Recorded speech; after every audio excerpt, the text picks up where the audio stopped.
Lord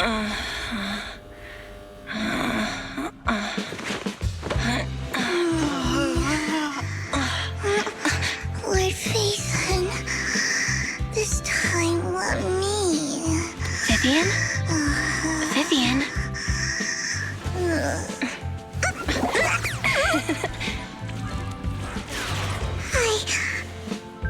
I didn't disturb your sleep, did I?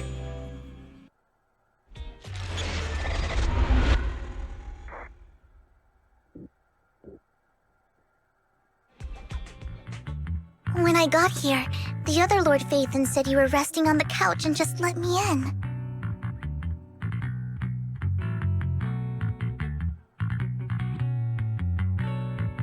I meant to keep you company while you slept, but then I dozed off myself. I was going to sit here looking super cute, hands cupping my face.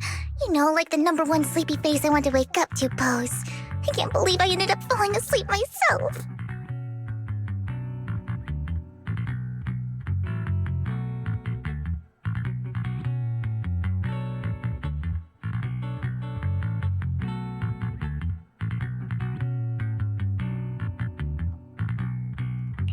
What sleepy face?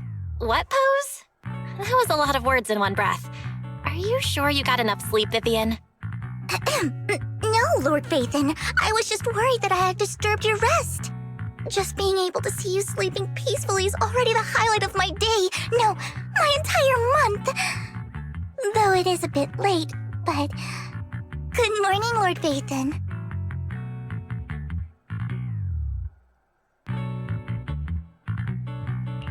That was so formal. Feels like you're about to drop some big news after a greeting like that. Mockingbird's death has stirred up quite the storm. I took some time to gather intel. It seems someone deliberately leaked the story that Hugo is an illegitimate child of the Ravenlock family, but I haven't found the source yet. Could it be Hugo's uncle, Hartman? Maybe he's trying to turn people against Hugo and Mockingbird by playing the illegitimate child card. I suspected that too. He could be using Hugo's background to make people believe Mockingbird is just another Top's pawn. To the upper class, Mockingbird may be insignificant, but it has a loyal following among regular folks. But after some digging, I was surprised to find that the public isn't turning on Hugo. They're actually starting to see him in a better light. Some people feel bad for him. Some relate to his struggles. And Hartman's the one getting all the heat. Public outcry against Hartman is growing, with many believing he murdered Hugo for his own selfish gain. Tops is hosting an industry summit this week, a responsibility usually handled by the Ravenlocks. But my sources tell me another family has taken over this year at the last minute. If I'm not mistaken, Tops is intentionally keeping its distance from the Ravenlock family due to the current public sentiment.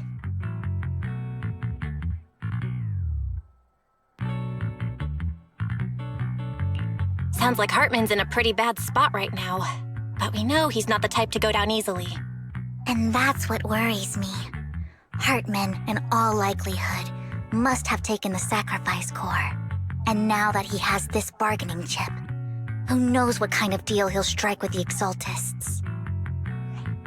Sorry for interrupting, Vivian, but I need a quick word with Belle. Oh, no problem at all. I'm sure you have important faith in matters to discuss. Take your time. I'll just be waiting outside. We can't make our guest wait outside. Belle and I will step out instead. Oh, don't mind me, Lord Phaethon. I wanted to browse the videotapes anyway. I'll be right here. Just let me know when you're done. Belle, Lycon's outside the video store. He knows Vivian is with us, so he's hesitant about coming in.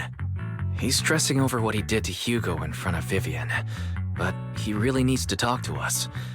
Maybe you should go speak with him first.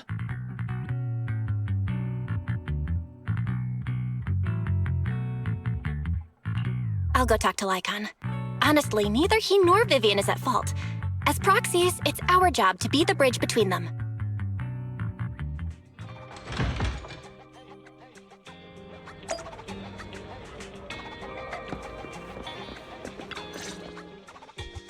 Good morning, Master Proxy.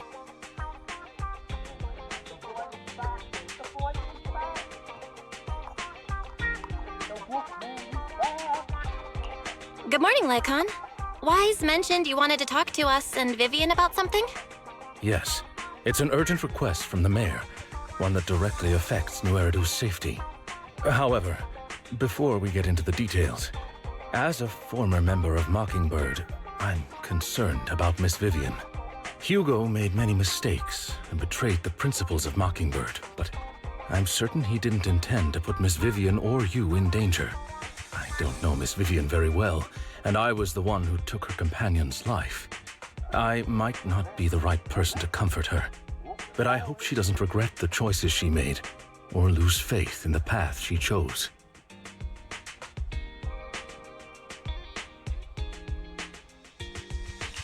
Vivian's doing just fine.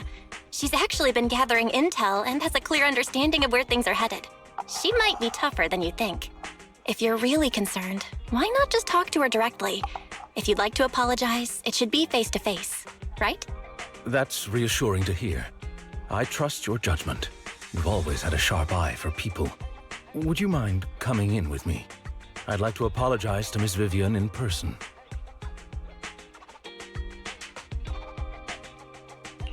No problem. But I'll be staying neutral. Everyone has their own stance on this, and I get where both of you are coming from. As a proxy, I'm just here to make sure you have an open conversation. I'm not taking sides. I respect that. Thank you.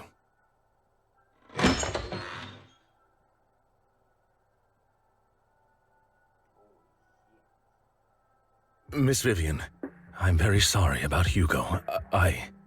You don't have to explain anything. I'm also part of Mockingbird. Mockingbird stands on more than just gain, so it won't fall when fortunes shift. Hugo had his fixations and ambitions.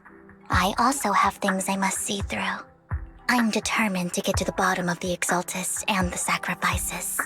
Miss Vivian, as a former member of Mockingbird, you have my deepest respect. You have my word, whatever comes next. I would never harm you or Master Proxy. As for Hugo, please accept my condolences. Condolences? That's not necessary. Mockingbird has plenty of tricks up its sleeves. This isn't the kind of act that ends so easily. Wouldn't you agree? You're right.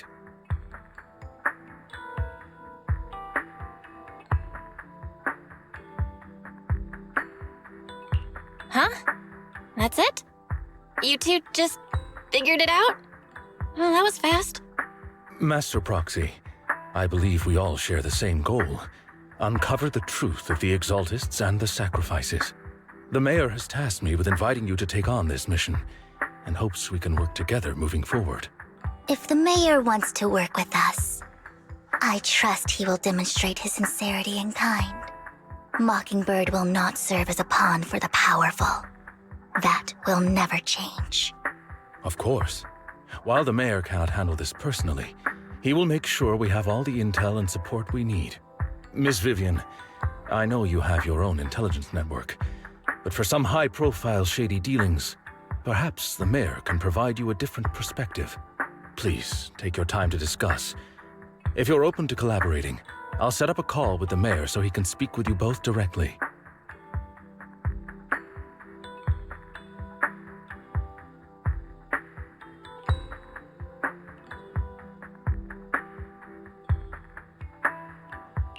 I need to discuss this with Wise and Vivian. With so many people involved in this, we need to be very careful. Of course, I completely understand. When you've made up your minds, you can find me at the Ballet Twins.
I'll connect the call to the mayor now. My dear friends, I'm glad you're willing to keep working with me. I'm truly sorry about what happened to Mr. Hugo Vlad. I didn't anticipate things would turn out this way. As mayor, I can't fully condone Mockingbird's actions, but personally, I had a lot of respect for Mr. Hugo Vlad. I looked further into Bringer's map. The sacrifices were created by an exaltist named Landon, who was active in Janus Quarter. Mr. Landon passed away in an accident a few years ago. Before he died, he was researching sacrifices and was said to have created a batch of serum that could turn living people into sacrifices. The problem was, the serum wasn't stable, and after his death, the recipe was lost. No one knows what happened to the exaltist in Janus Quarter back then. But it's clear that after the leader died, there haven't been major exaltist activities in the area. Bringer's map marks the locations where the exaltists' most successful attempts at creating sacrifices were. Since this person has already passed away and the exaltists haven't been active around here for a while, then could it be that this is just Hartman acting on his own? Unfortunately, that's not the case. My sources confirmed that Hartman had been secretly in contact with someone, and they only meet inside the Hollow.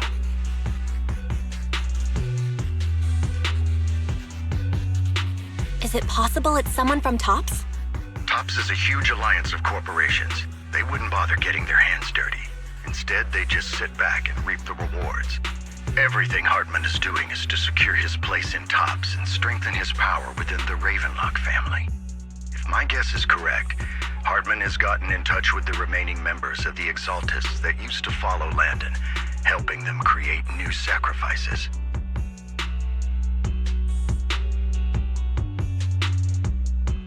But what's in it for TOPS? There's no way the Exaltists would just hand over their secrets about sacrifices to Hartman, right? A sacrifice outbreak would throw the city into chaos. And that's when TOPS steps in, taking control of the situation on their terms. The public will see the mayor as incompetent, while TOPS comes off as the real protectors of the city. And when that happens, public trust will shift towards TOPS. And Mr. Mayor, you might find yourself in an unfavorable situation. Still sharp as ever, Miss Vivian. So, what exactly do we stand to gain from partnering with you? Please don't tell me you're doing this out of some noble concern for your citizens. I'm not some hero of justice, and I don't believe in lofty ideals or empty promises. We have a common enemy. While our ideologies may differ, we can work together on this. And as proof of good faith, I may not know exactly where Hartman is, but I can fan the flames over Mockingbird's death and escalate conflicts within the Ravenlock family. So it was you behind the rumors. No wonder I couldn't trace the source of the public outcry. I'm not the one who started the rumors. I just helped them spread faster after they leaked. And I pulled a few strings to make sure the story painted Mr. Hugo Vlad as a heroic figure who was unfairly persecuted. As I said before, I had a lot of respect for him, and I'd be happy to clear his name. Now let me lay out my terms for collaboration. After looking into it, I found that the dormant sacrifice you discovered wasn't the only one. There are more places where sacrifices might be lying dormant. Too many eyes are on me right now, so I can't send my own men to deal with it. I'd like to ask you to retrieve the sacrifices from those locations. I'll make sure to dispose of them once you do, so no one will be able to use them again. On top of that, I've asked a friend to help monitor your physical condition, and maybe even uncover more of your potential. Her research overlaps with your teacher's work. You don't need to worry about her capabilities. She's a Void Hunter rank special investigator.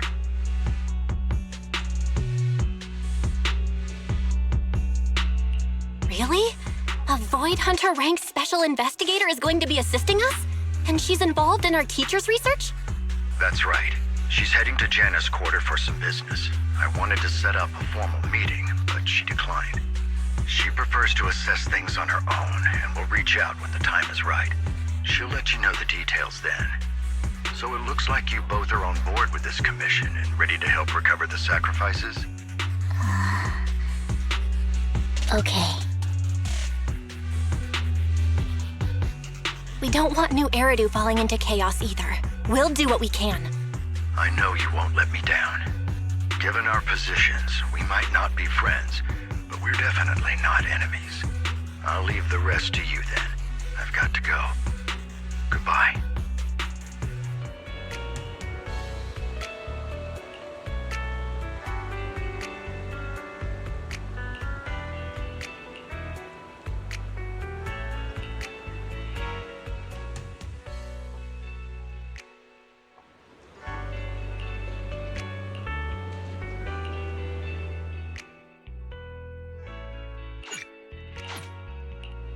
This is the path Is the concert starting? Let's make a grand entrance!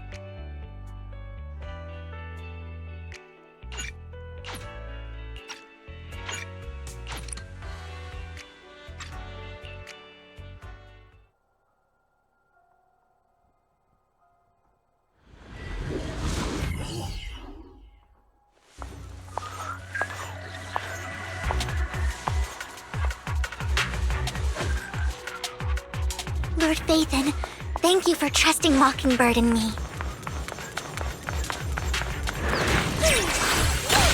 Tough luck! What's this? Okay.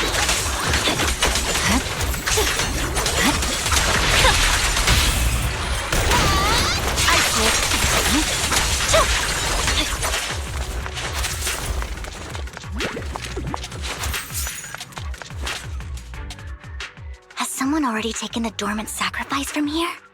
Or did the Exaltus decide to relocate it? No. If these dormant sacrifices aren't handled carefully, they could awaken and turn against anyone nearby. She wouldn't risk moving them unless it was absolutely necessary. Did she realize the mayor was looking into this?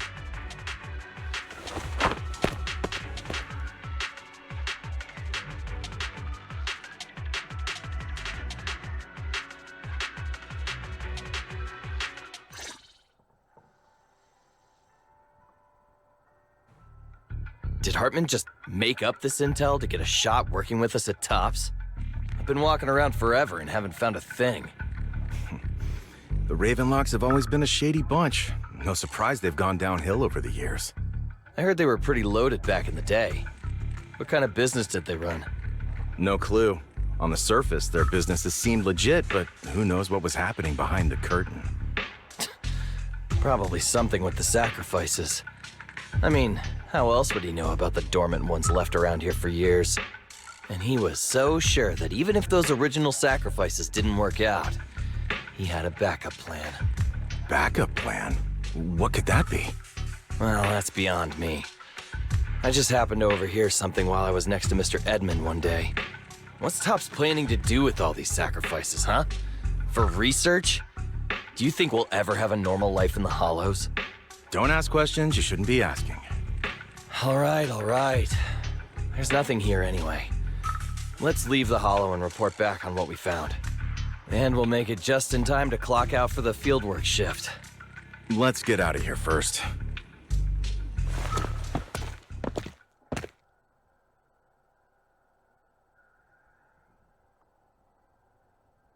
Hartman, that fool.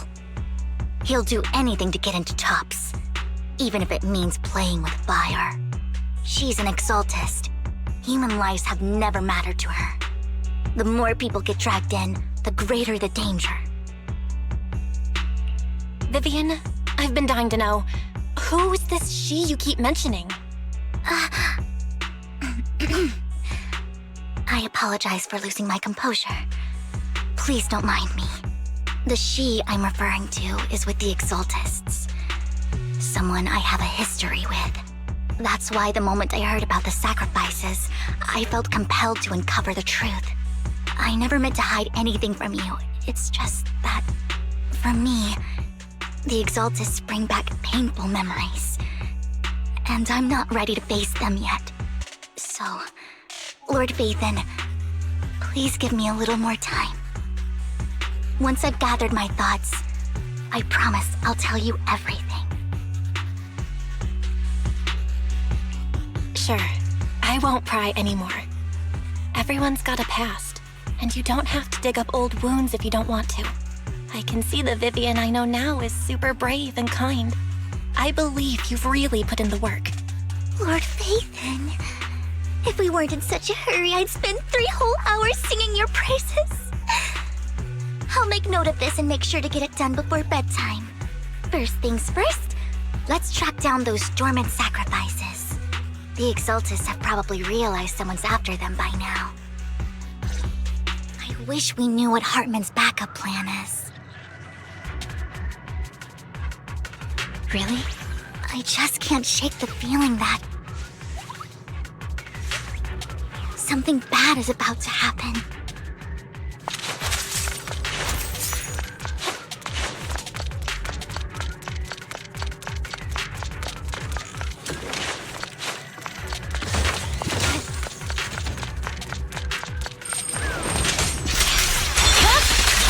It's over.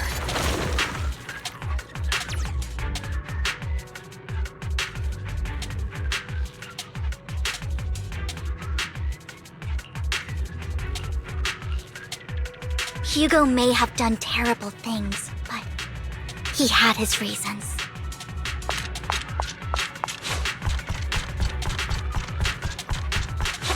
Mockingbird might be seen as the bad guys by a lot of people, but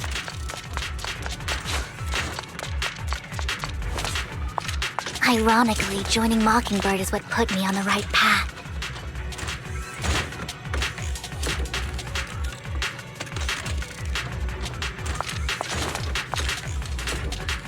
For the first time, I'm needed for more than just my curse.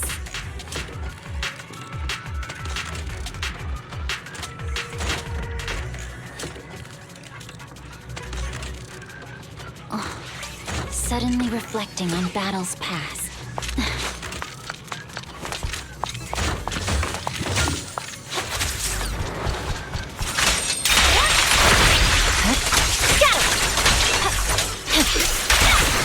Nothing here either. Are we too late?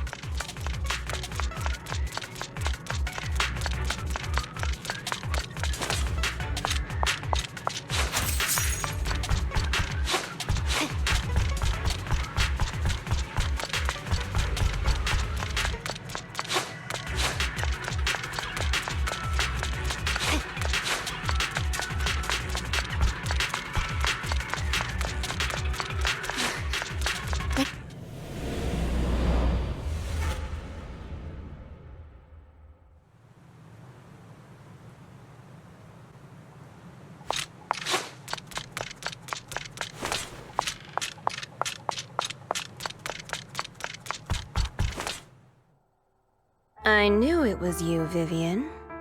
Camille, what are you doing here, sis? Are you destroying the dormant sacrifice? Vivian, don't call me sis. I'm not your sister. Are you trying to stop the Exaltists? I never left the Exaltists. You know what Landon did back then! Lord Landon did it for the Creator. His methods may have been extreme, but they were necessary. Back then, you walked away. You should do the same now. We didn't meet today. Take your friends and leave. What's wrong? Are you being forced into this? I can help you. Help me? Like how you helped her? Vivian, you're crying. You see me, don't you? No, You haven't changed a bit, Vivian. No need to hide your tears. I know exactly what's ahead for me.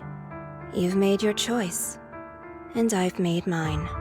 One last piece of advice. Stay out of this. She loathes you. I won't tell her we met today. Don't show yourself around us again. Camille!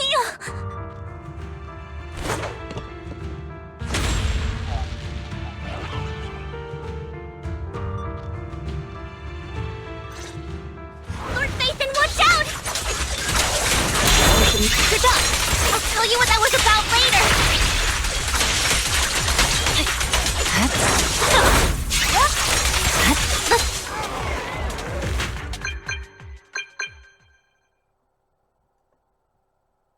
You two took longer than I expected. Did something happen? We searched the coordinates the mayor provided. Most of them were already empty. No dormant sacrifices. Camille, the Exaltists have been actively destroying the dormant sacrifices. The Exaltists?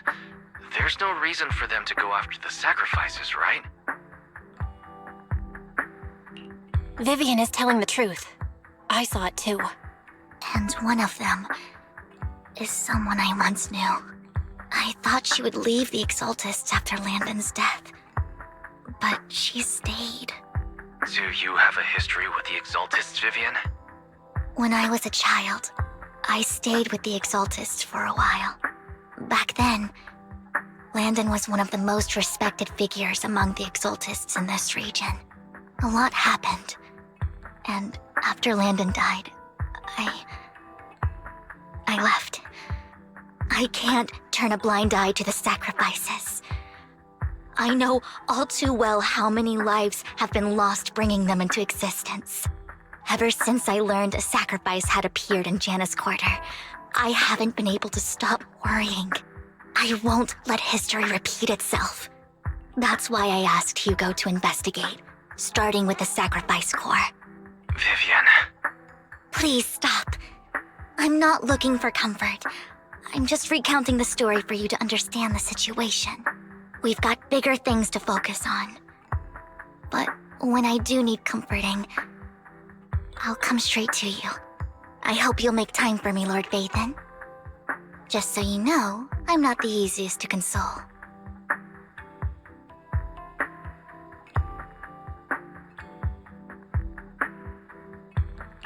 No worries. I'll totally have your back until you're feeling better. Okay. Back to the matter at hand. That conversation between those two TOPS employees back in the Hollow is still bothering me. They said Hartman had a backup plan, and that got me thinking about some news that was quietly swept under the rug. Lately, there have been mining accidents in Ravenlock-controlled areas. Many workers have died. The families were paid off with huge settlements, way more than usual.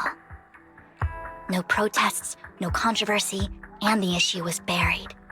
But considering the Ravenlock's financial position, why would they be so generous with payouts?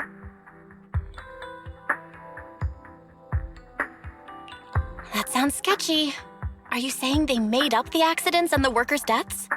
Precisely. I don't think those workers died in mining accidents.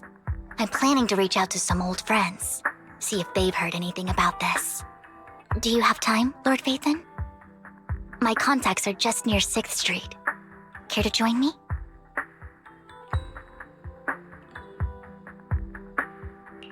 I'm in. Let's go together.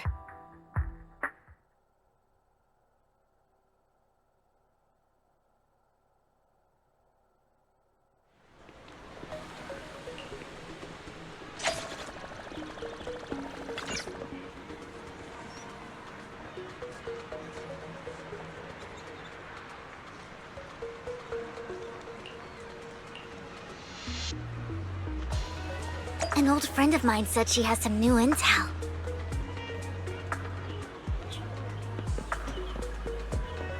She's like a mentor to me. I learned a lot about data scraping on the internet thanks to her.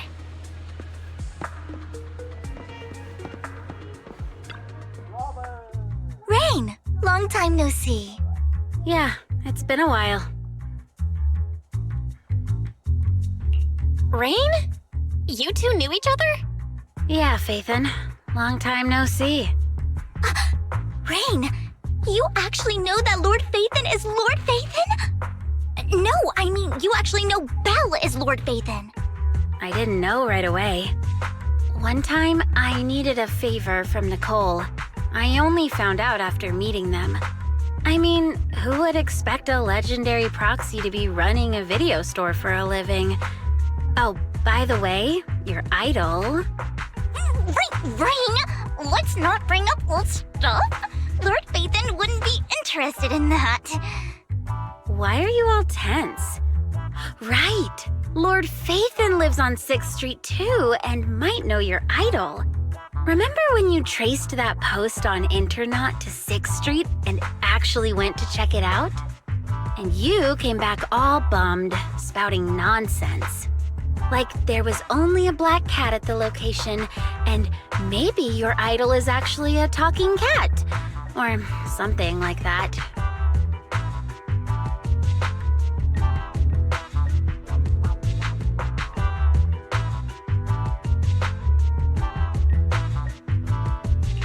I know that black cat. I'm always sneaking at snacks. Lord Phaethon, please, let's drop this topic. Come on, Vivian. It's been years and you still won't say who your idol is. If you'd just let me, I'd have tracked them down ages ago. I get it. You want to find the person who's important to you on your own. But you've tried so hard already. It's okay to lean on me a little, you know. I'm sure your idol won't hold it against you. I shouldn't have come to see you. Huh? What's wrong? Hey, Rain. Vivian said you might have some new intel. So let's get to the important stuff first. All right, let's get down to business. Here's something I'm pretty sure about. The Ravenlock family's claim that those missing workers died in an accident? Don't buy it. The last signal from those workers was near the Hollow. Then communication went dark. I think they were taken into the Hollow. And yesterday, I picked up that the Ravenlock family secretly hired some people to search the Hollow's perimeter. I caught a weird distress signal from someone and managed to track down the source. When I tried to reach out, the signal cut out completely. The last trace of the signal was near Lumina Square. Finding someone in real life isn't really my thing, so that's where you come in.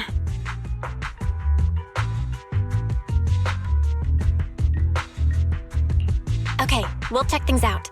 You just said this is something you're sure of. Do you have anything you're unsure about?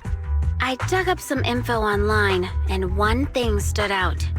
A few days ago, there were some creepy sounds coming from an abandoned warehouse by the port. The place was locked up, so no one could see what was happening inside. Not sure if it's related to your search. If you don't find anything useful around here, it might be worth checking out. Well, that's all I have for you. Thank you, Rain. Don't get all emotional on me now. I'm just helping out a friend. This one's on the house. Consider it payback for the favor you did me last time. But if you still want to find your idol, hit me up. I've been curious for what... Alright, don't worry about it. I'll manage it myself. Stop being so nosy, Rain. Nosy? Nah, just professionally curious. What kind of person is worth all this searching, huh? But honestly, whoever they are in real life, they've become a part of you. You've come a long way in this search, Vivian. I much prefer the person you are now. So if you find this person, don't chicken out. Go meet them. People will appreciate you for who you are. Rain. I might not care about the real world or what it'll be like, but I hope everyone I know can live a good life. I'm counting on you to save the world, guys. All right, I have other business to take care of, so I'll leave the rest to you.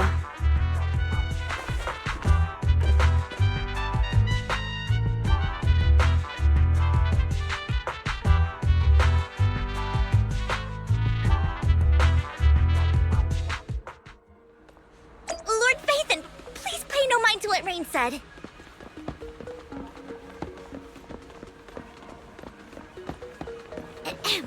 That big guy's up ahead. Let's hurry.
take me back, please. I was wrong. I know I messed up. I don't want your money anymore. Please, no. Calm down. Who are you? I won't say anything. Just let me go. I don't know anything. I swear, I know nothing. We're not PubSec, the HIA, or the Ravenlock family. We won't force you into anything. There's no need to be afraid. What do you want from me then? We simply want to know where the Ravenlock family took you and what they made you do. I can't say. I can't tell you. I have a family. They'll hurt them. You never saw me. Please, just stop asking. Don't you wish to see your family? I don't deserve to see them. It's my fault. I was greedy. I did this to myself. But your family must miss you dearly. I'm sure they won't blame you. No, it's my fault. It's all on me. I don't want to drag them into this. If the whole ship is sinking, no one on board can escape. I'm just a nobody. And right now, there's nothing I can do to change anything. If you care about your family and friends, now is your chance to stop the disaster before it's too late. Even a butterfly flapping its wings can send a tsunami surging across the ocean. No one knows how this will turn out. But if you do nothing now, the only thing waiting for you at the end will be regret. We're not here to turn you in, and we won't force you to confront them. You'll be safe with us. I'll help you return to your family. But you must tell us precisely what happened.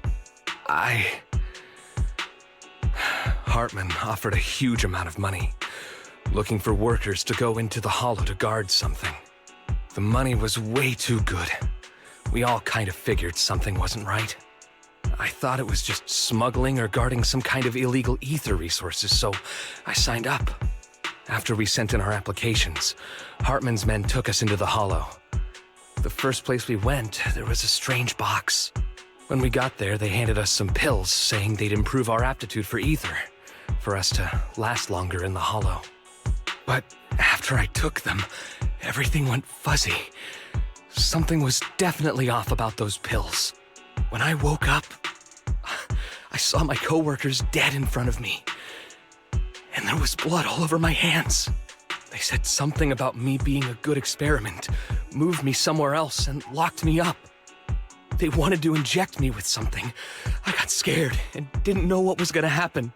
But then a blonde guy found me, gave me a carrot, and let me go. So I escaped. I didn't want to kill anyone. I don't know. It wasn't your fault that your coworkers died. You were just a tool in their hands. Do you remember the place they first took you? Do you know what was in that box?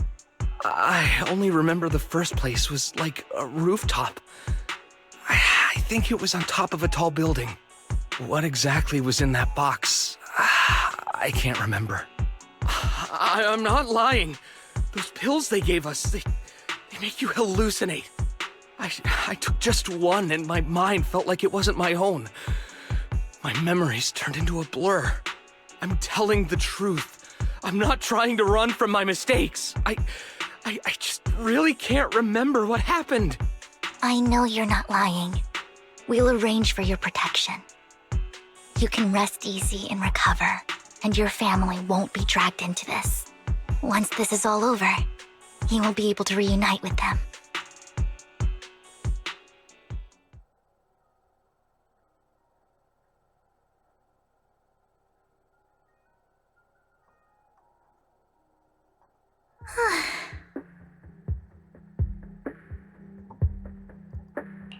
I've been meaning to say this for a while, Vivian.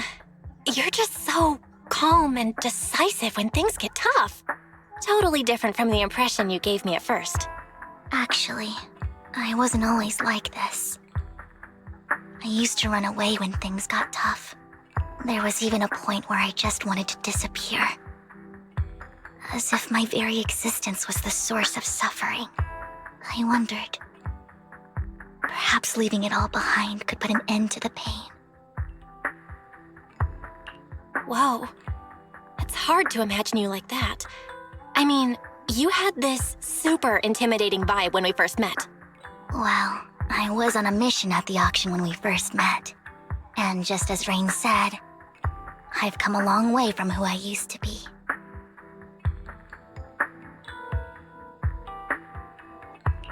Speaking of Rain, it's still wild to me. I never thought you and I would have mutual friends. And you even know one Denny Boo. Can you believe we might have passed each other so many times without even realizing it? Enough about me. Tell me more about you, Lord Phaethon. Where have you been? And what have you experienced? Looking back, I feel like I've been through a lot lately. My brother and I even lost our Phaethon account. Oh, everything started when the Cunning Hares took something from the Red Fang gang.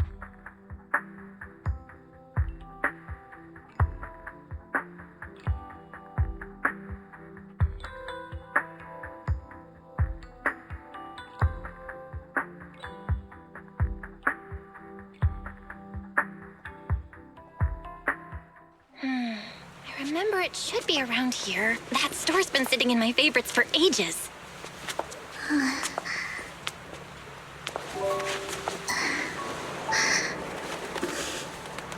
Lord Phaethon! Huh? What's up?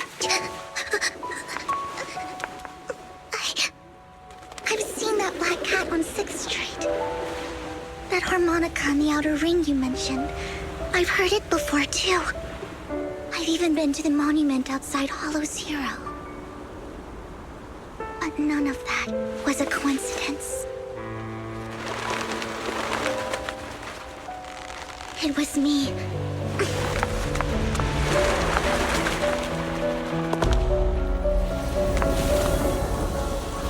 Following you, and now I've finally made it to your side. Ever since I was little, I had been seen as the bringer of bad fortune. I had traveled to many places and witnessed far too much misfortune. Every tear I shed brought disaster. I've heard too many curses to count. I loathed my tears as much as I despised my own existence. Wherever I stayed, tragedy followed. I had roamed too many places, and each time, it ended the same way. I didn't know where I could go anymore. One night, I stumbled upon a post discussing me. Whether they knew me or not, everyone seemed convinced that I was the source of the curse. Some mocked me with cruel intent. Some wished I would vanish, and others speculated maliciously.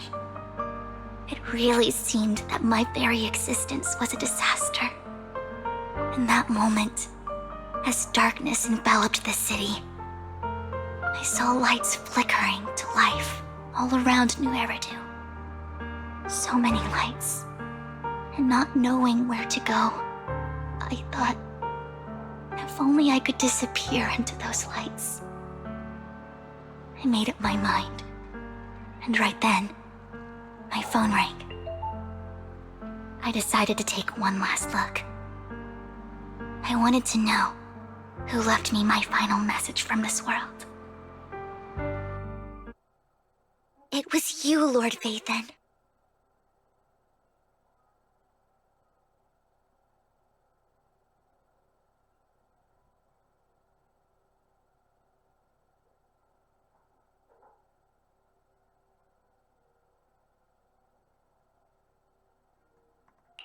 Wait, really? Me? Yes. And I checked with the other Lord Phaethon. You were the one using the account at that time. But I know you probably don't remember it. After all, it was just an ordinary day, with an ordinary post and meaningless comments online. But for me, it was the night I finally realized where I could go. I wanted to walk the paths you had walked, see the sights you had seen. And then, one day, share it all with you, face to face.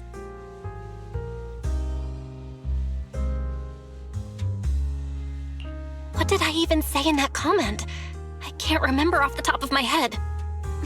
Well, you'll have to figure it out for yourself. I'm not telling you.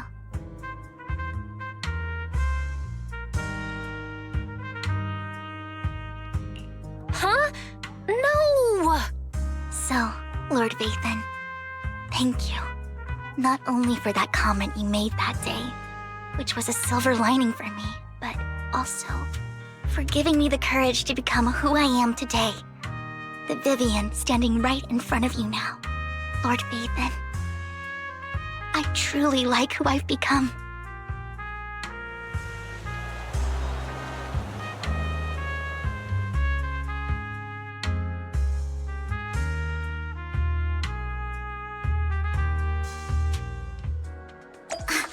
Lycon just sent a message. There's an update. Let's head back to the video store and go over the details together.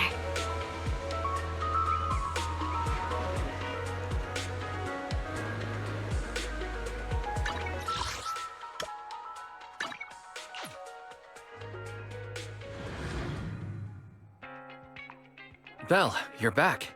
Lycon told me he wanted to meet up with us online to discuss things when he returned. I'll call him now. Master Proxy, Miss Vivian. The gentleman Rena brought back has stabilized and calmed down now. Based on his account, we've identified where Hartman is hiding the core. He also mentioned that Hartman plans to trade the core with a group of people. We suspect that this group consists of members from the Exaltists. I knew it.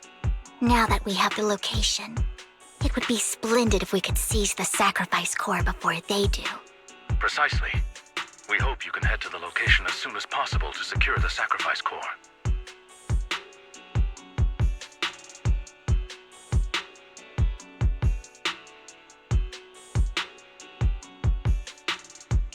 We've got this. I have other matters to attend to, so I'll leave the retrieval of the sacrifice core in your capable hands. The mayor's friend that he mentioned before will also be assisting you this time. The target coordinates have been shared with her, and she'll meet you there. Please ensure your safety, and I wish you all the best.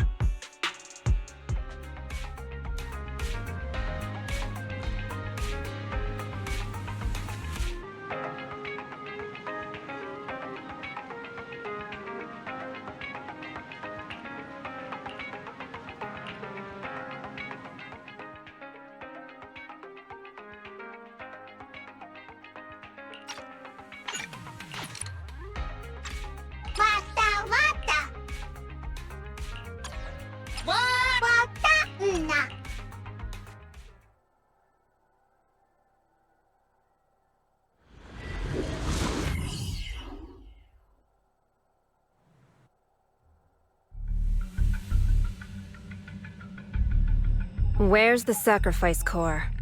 Camille, you really think I'd stroll around with something this important? Plus, even though the Ravenlocks and the Exaltists have been working together for ages, I've hardly even met Lady Dina.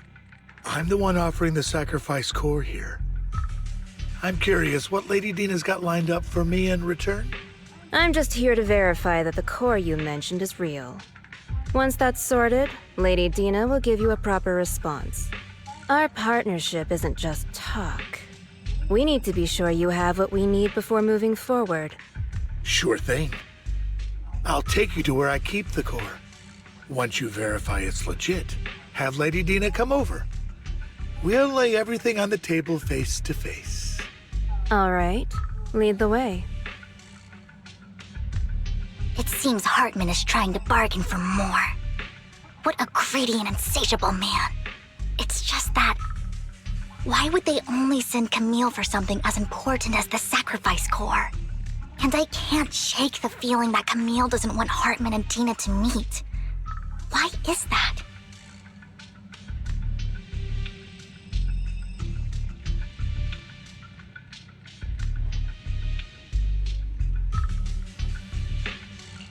Who's this Dina he just mentioned? Is she the leader of the Exaltists? Kind of. Lord Vathan, I really think we should hurry. We must get to where Hartman keeps the core before anyone else does. I've got a shortcut planned, but there are gonna be ethereals along the way. I'll let you handle them, Vivian. Don't worry, Lord Vathan. You're in capable hands. I'll ensure your safety.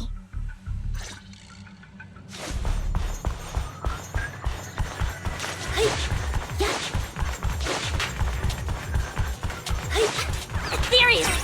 Stay away from Lord Vathan!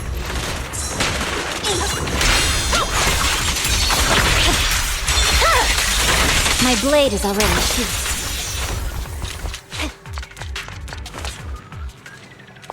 Looks like Hartman's trying to negotiate for more leverage.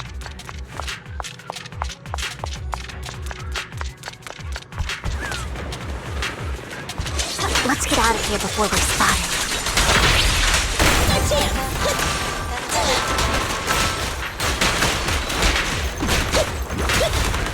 Let's keep moving, Lord Vathan.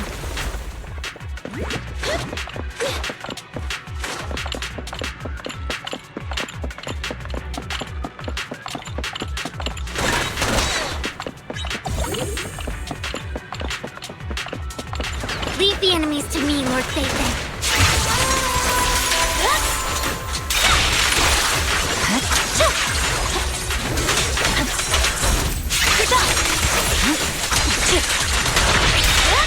They're still over there. Looks like they're arguing. This is our chance. Let's hurry.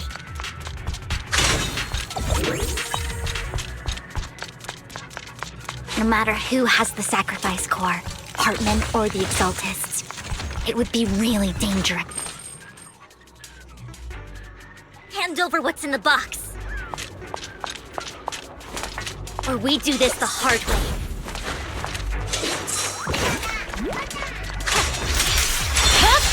You should. Let's hurry and secure the sacrifice core.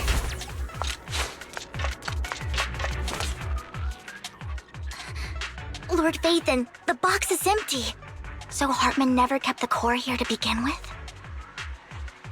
How did you even find your way here? Where's the core in the box? What did you do with it? You call this keeping the sacrifice core safe?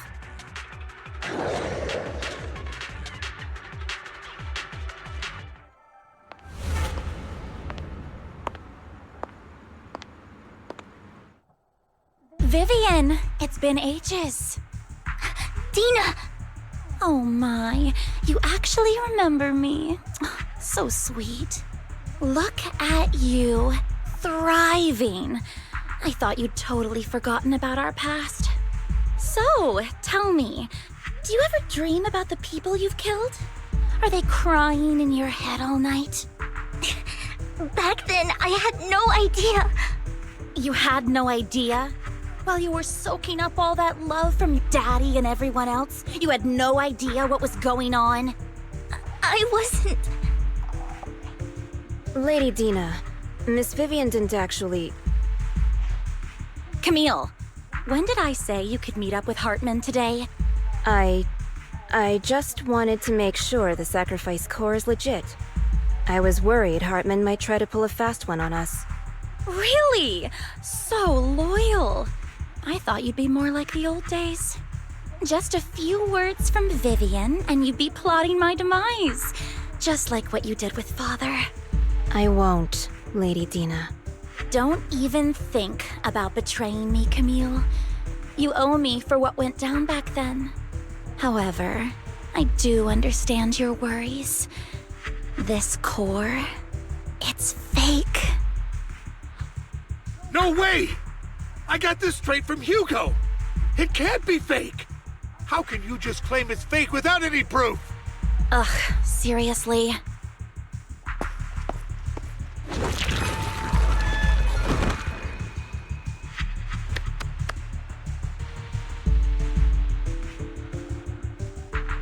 The sacrifice core can max out the ether particles within human bodies in no time at all. But look at your little subordinate. How uncouth. He's making noises like some animal. Can you shut him up? So annoying. The masterpiece Father made for the Creator isn't this worthless piece of junk you're holding. So, the real core. Vivian, where do you think the sacrifice core is really at? I don't know. If I knew where the real core was, I'd destroy it without a second thought. Dina, you understand what the sacrifices are. And you know those who were blessed should not have to endure such horrors. Oh, they shouldn't have suffered those horrors. Weren't you the one who decided if they'd be blessed or not? If it weren't for your tears, how would they have encountered such misfortune? How self-righteous, Vivian. Their fates were in your hands. It was you who brought disaster on them. Landon just needed an excuse. He needed someone to blame. Whether I shed tears or not, he'd treat living beings as mere subjects for his sacrifice experiments. Dina, you know all of this. Landon even went so far as to sacrifice you.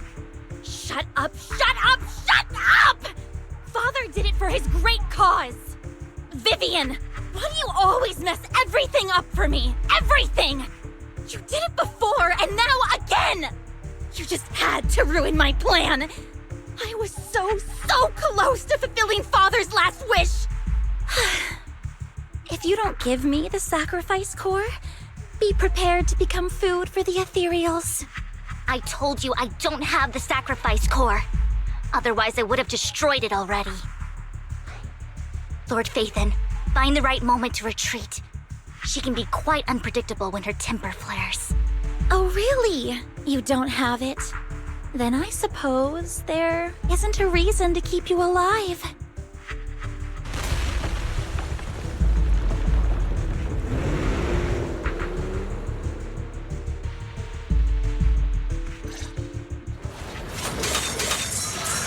More ethereals are coming.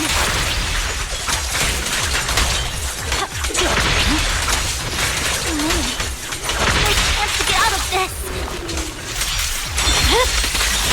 My blade is already shooting.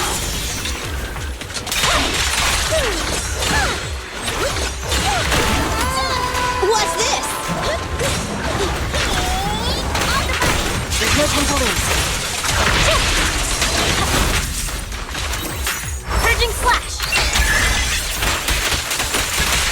Stay away from Lord Phaethon!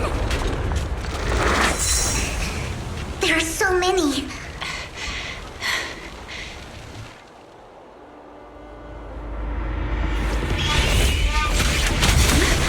It's ink.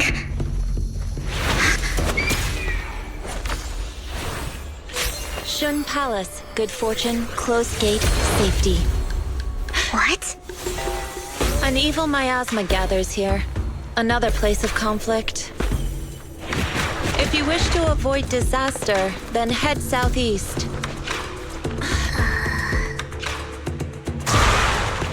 Now! Thank you.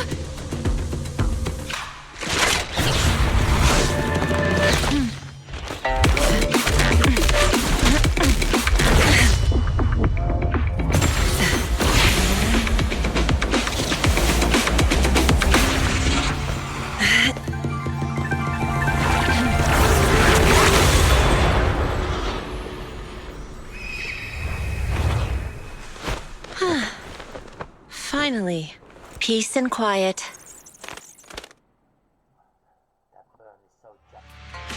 You must be Belle, right? Mayflower mentioned a special partner might need my help.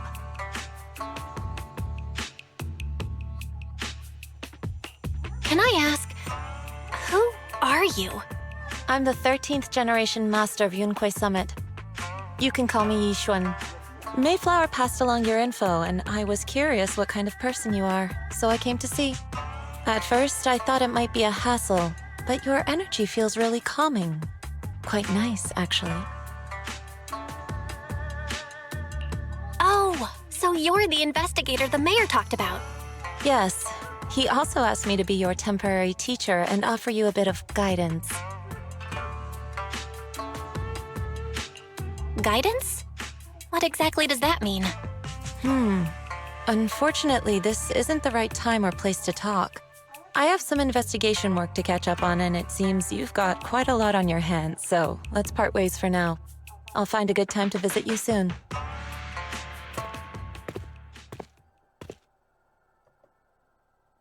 I'm so sorry, Lord Vathan. I'm just not feeling very well. I think I'll head back for now. I'll investigate the sacrifice core and reach out once I find something. You definitely need some rest. Let's get out of the hollow.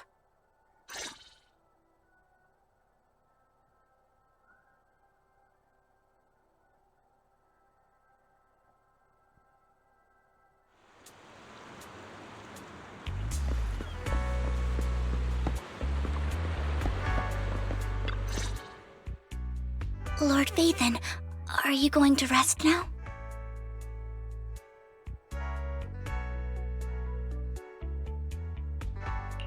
I'm not in a hurry to get back. You've been kind of off since we got out, and it's got me worried.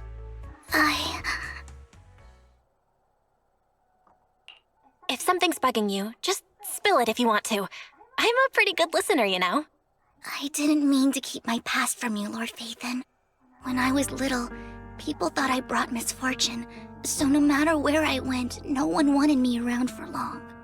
Then, one day, Landon adopted me and brought me to the Exaltists. There, I met Dina, who was so kind to me, treating me like a dear sister. She told me her father, Landon, was a great man who'd one day make everyone stop fearing the Hollows, so all life could live freely inside and outside of them. Dina helped Landon pick people for the blessing, and everyone in the Exaltists respected her greatly. Those who received the blessing would have a better ether aptitude, allowing them to enter the Hollow freely without fear of sudden disaster. Back then, Dina would chat with me every day, always about the Exaltists and her father. But things between us shifted when Landon asked me to step in for Dina. Landon told me I didn't only bring misfortune, and that if I listened to him, I could actually help people. After that, he'd take me to meet people, and if I shed tears, he'd give them a blessing medicine. Those who got the blessing could dodge calamities. At first, I was ecstatic, thinking I could help others. I shared my joy with Dina, but that was when she started to pull away from me.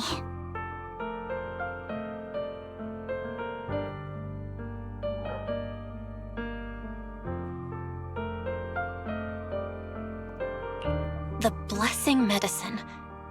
Please tell me that wasn't the sacrifice serum Bringer had.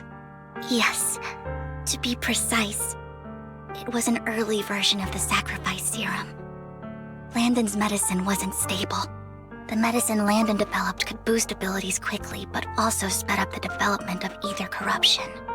In the end, most people turned into ethereals, and a few became sacrifices, losing all human consciousness. The ethereals were killed while the sacrifices were given to the higher-ups of the Exaltists.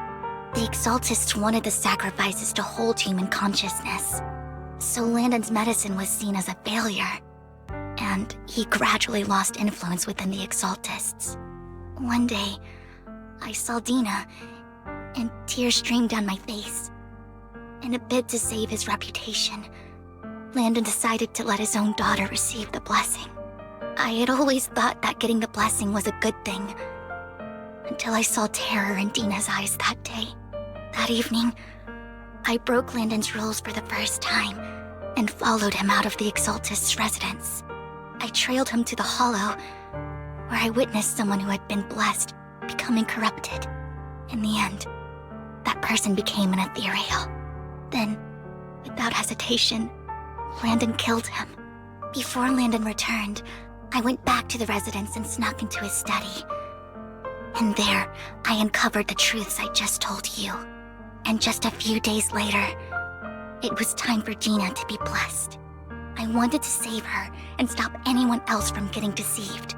So, that day, I told everyone present that Landon should be the one to receive the blessing, not Dina.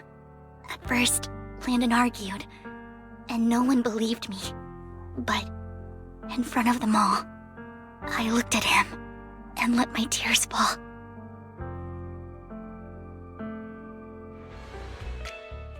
Lord Landon, please accept the blessing. Vivian, you... Why won't you accept the blessing? Were you lying to us? Ungrateful fools! You have no use anymore! Liar! Run! Run! Dina! Dina, wake up! We have to go! Vivian? What's happening? Listen to me! Lord Landon's so-called blessing isn't...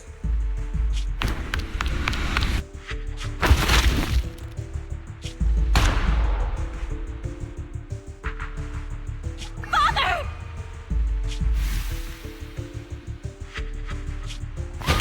No, I was just...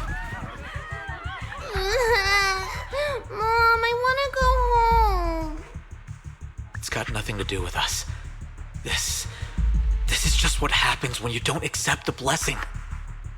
Vivian, was this you? Dina, I just didn't want you to accept the blessing. Everyone who does ends up... I just don't want to lose my father. You knew? If you knew what he's done, you... He's my father. He's all I have. Stop being self-righteous, Vivian. You only ever bring misfortune.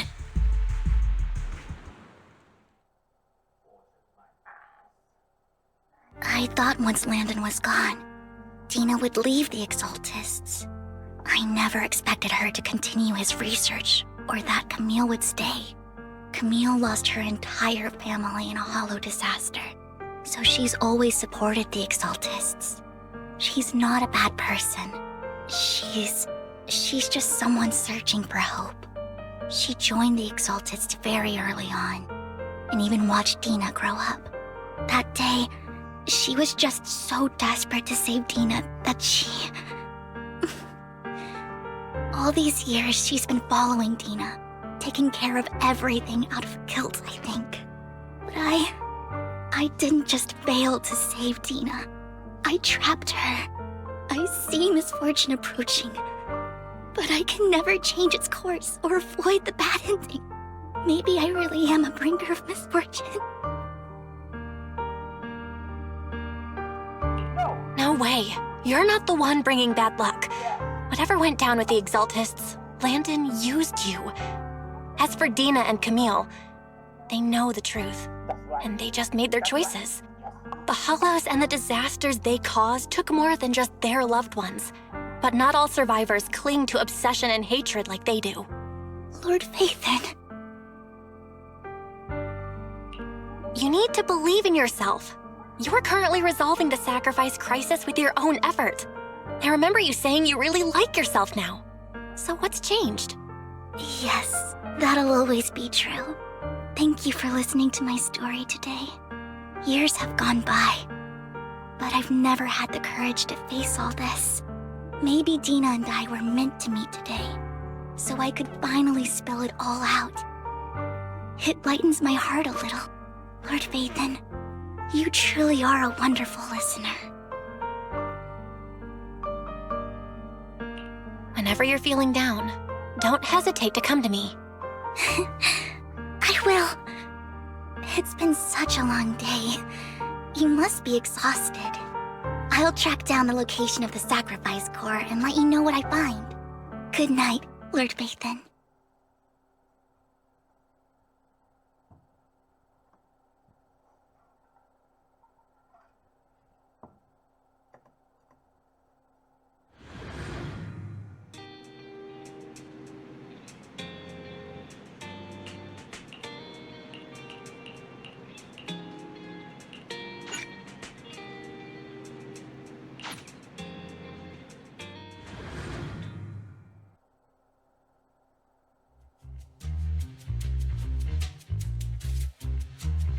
Shul, I didn't expect you to be working here. Perfect. I was just covering someone's shift. The screening here is super strict, and I was afraid the supervisor would realize I was new and subbing for someone, so I hid in the control room during the supervisor's inspection.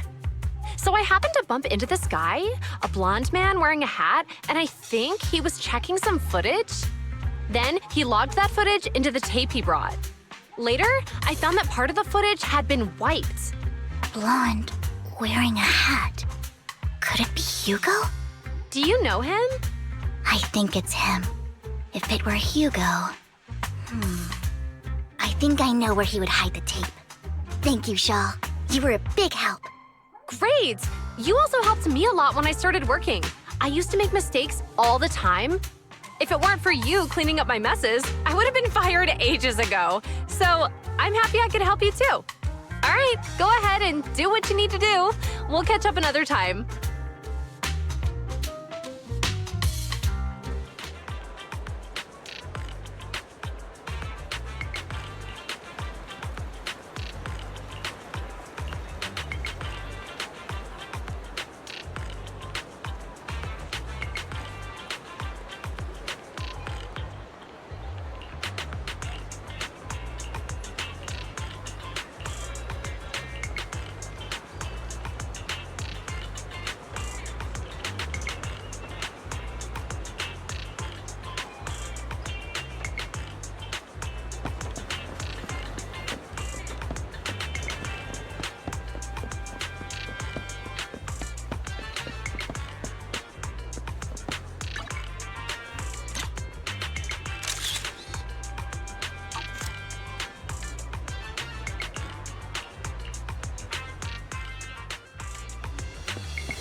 If I'm not mistaken, you and Vivian share the same goal. Silence is no good for negotiation. I just don't want Dina to reach a point of no return. Hasn't she already reached that point with what she's doing? The formula for the Landon serum was lost, but a batch survived, and Dina was able to develop a substance that can be used for mind control. She's trying to combine the two to make sacrifices that would obey human commands. If the dormant sacrifice and the remaining Landon serum are destroyed, we can put an end to this. Dina's concoction can't create sacrifices on its own. And the sacrifice core? That belongs to the creator, not her. Although I find Landon's methods despicable, I can't deny that the Exaltists and the creator are leading us in the right direction.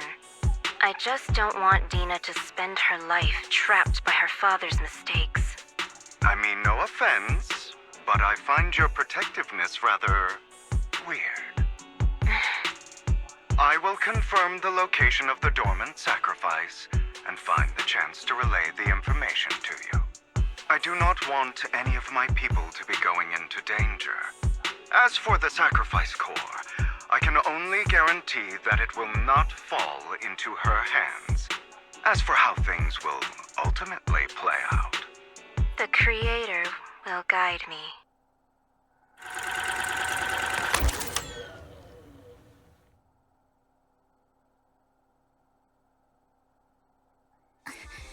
Camille was actually destroying the dormant sacrifice?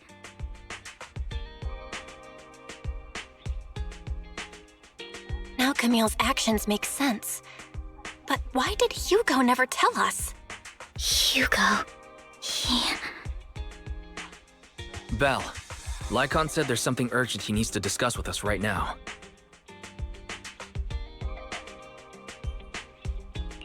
All right, let's patch him in. Master Proxy, I apologize for disturbing you. We have just learned that the Ravenlock family will host a banquet tonight.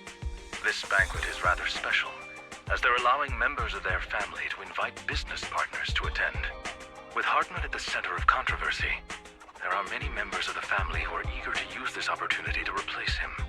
The mayor has been spreading rumors of a young tycoon who inherited a sizable fortune and is looking to partner with a person from an old and influential family. This information has lured a young man named Burton from the Ravenlock family. So, you want me to pose as this tycoon and use Burton to infiltrate the banquet? Correct. And Hartman's study is also located within the venue. I see. Hartman's study might hold valuable information. So, what should I do? You can attend as her +1. +1? Lord Phaethon, please go with me!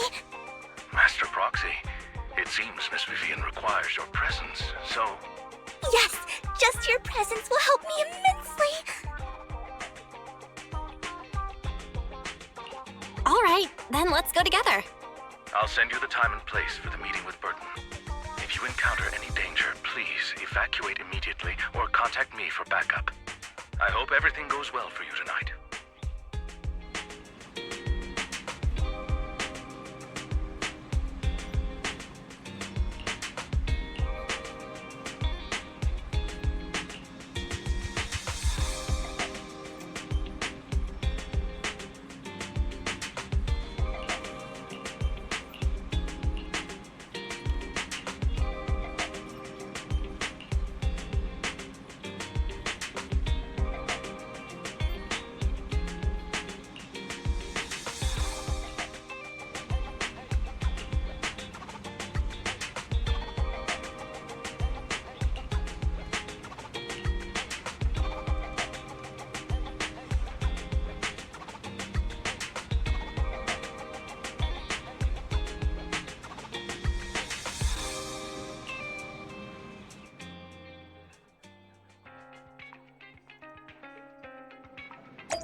Miss Banshee, I believe I've shown you my sincerity. Now how about you?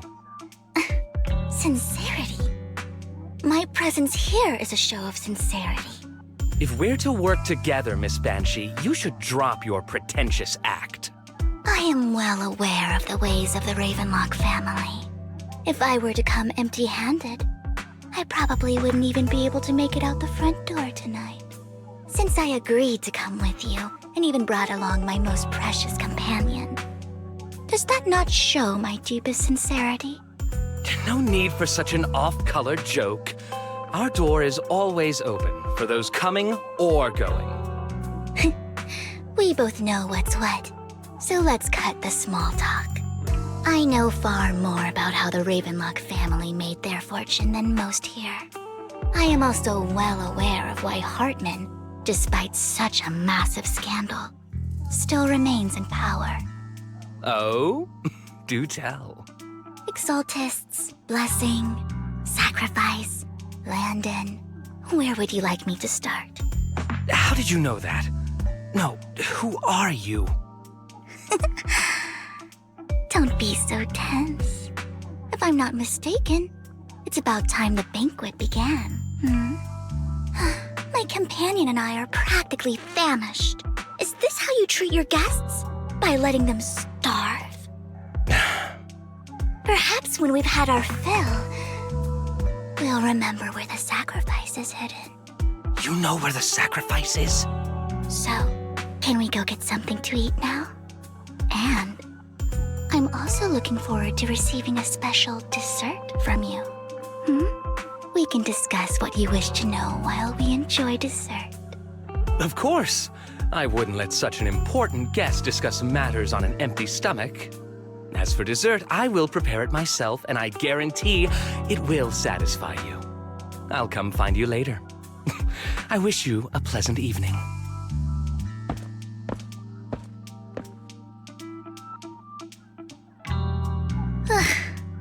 These kinds of people are exhausting to deal with. I really don't know how Hugo used to put up with it.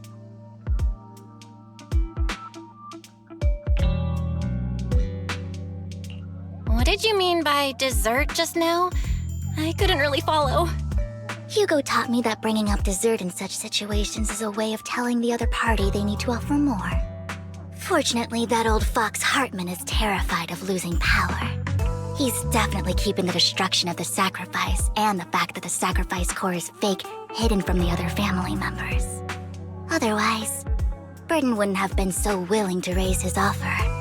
Lord Phaethon, let's find Hartman's study when the banquet is at its busiest. All right, I've already taken note of the surrounding terrain. Once more people arrive, we'll enter the garden through the door in the corner of the banquet hall. Wherever you go, I'll follow, Lord Phaethon.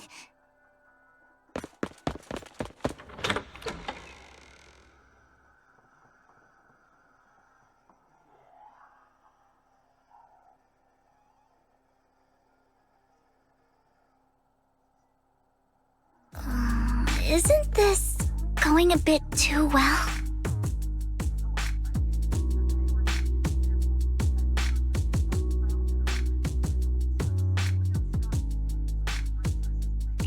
The security around the manor is really strict, but inside might be more lax. But just in case, let's tell Lycon. Right. Having some backup would be safer.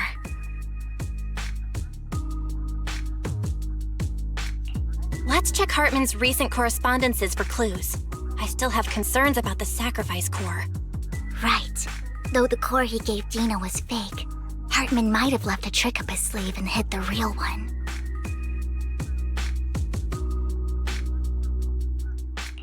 Then let's split up.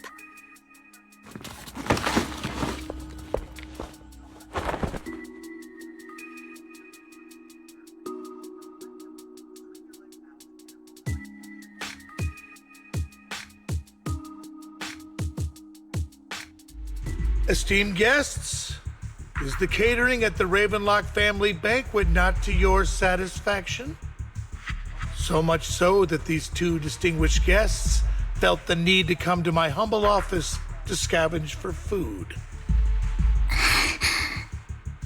don't want to come out? Well, after all, you don't have long left. Burton, that greedy idiot, fell for the mayor's trap. But I never expected that he would bring you into my territory. I suppose I should thank him. Otherwise, I would have had to go to great lengths to eliminate you. Vivian, Phaethon, give Hugo my regards. Tell him I shall be taking the wealth and power of the Ravenlock family for myself.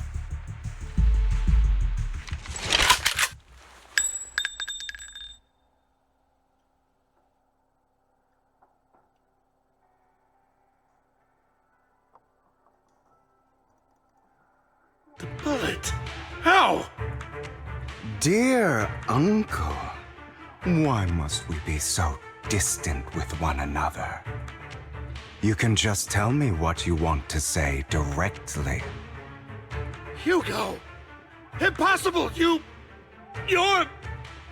Uncle, you must know a Ravenlock will never stop until they get what they want. Did you really think I would be defeated so soon, when I have yet to trample you into the dirt? You filthy bastard! You only know how to resort to these petty tricks! Petty tricks?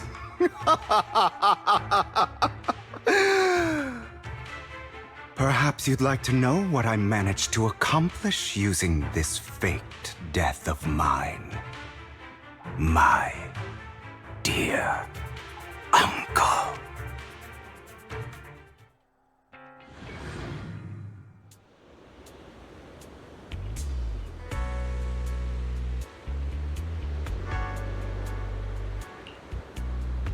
Faking my own death. Hope it's all worth the theatrics in the end. It was just to keep Hartman off my back, but maybe I went a little overboard. The manager must be pretty shaken up. I should apologize at some point.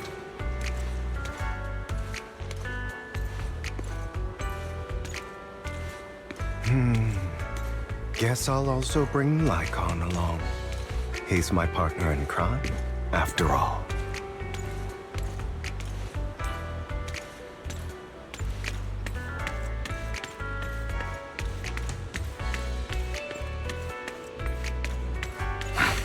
You're late.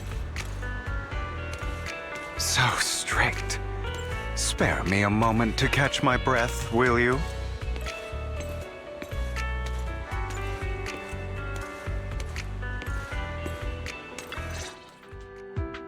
You're taking longer to rest than I expected. Lycon, you think too highly of my physical capabilities. Well, thank you for your cooperation. I must say, if nothing else, at least your acting skills have improved. Why do you look so angry? You should be happy. We pulled that off together with flawless teamwork and managed to fool everyone. Drop your foolish facade. I'm glad you still remember the code we set all those years ago.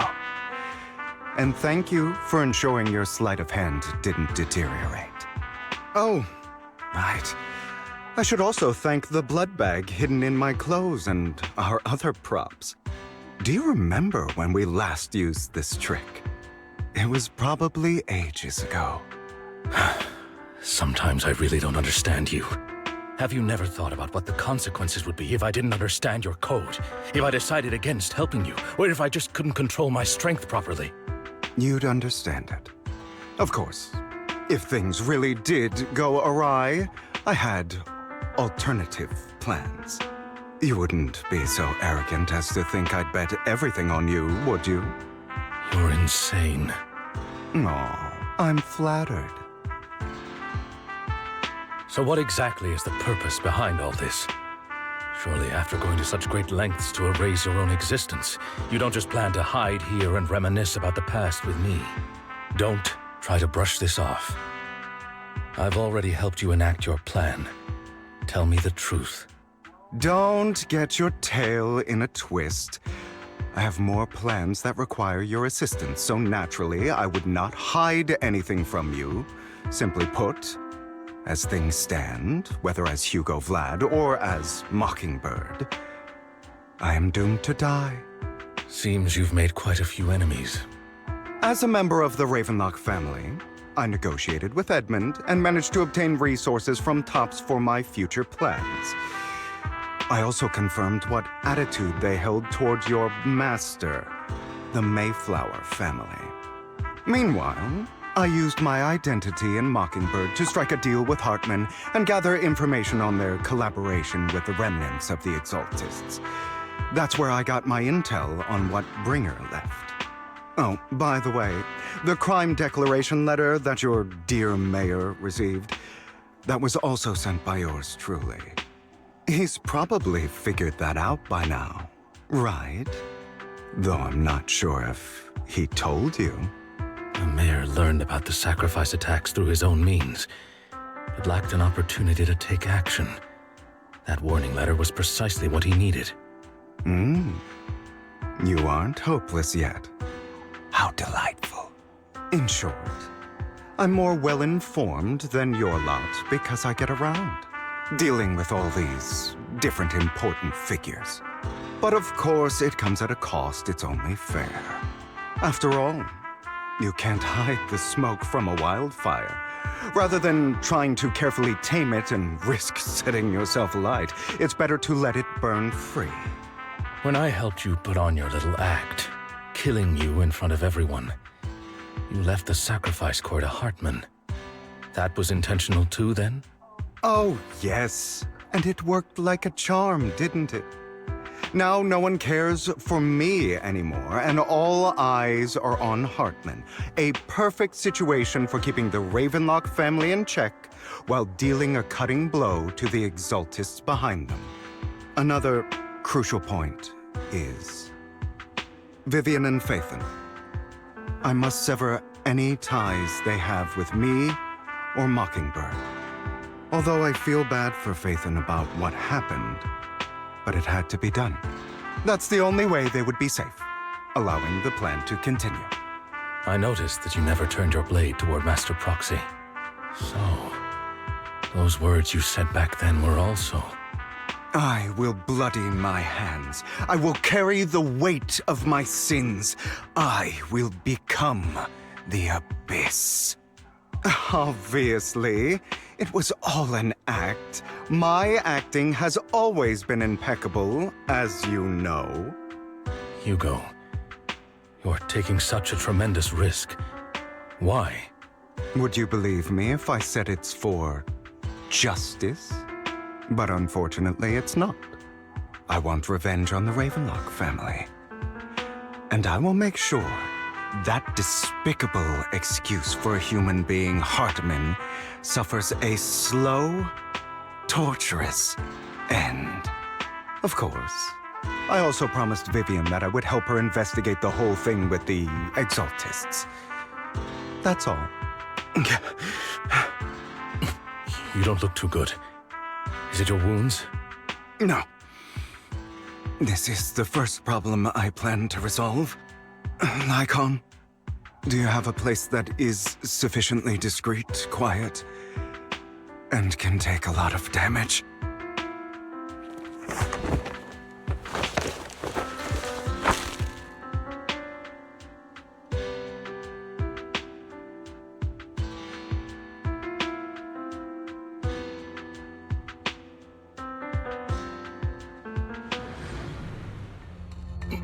What exactly are you doing?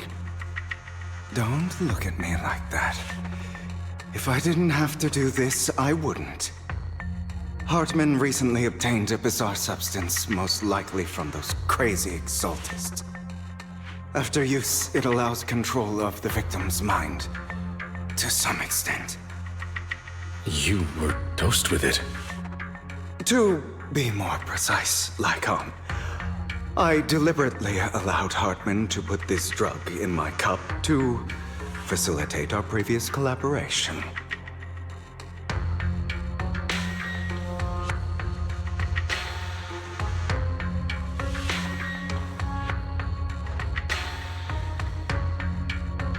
After finding out about it, I quickly found someone to help analyze its composition. The good news is he gave me a very low dosage, perhaps because he was afraid I might notice. There's a different medication that can delay its onset, preventing me from actually being under his control. I simply need to put on a show in front of my dear uncle.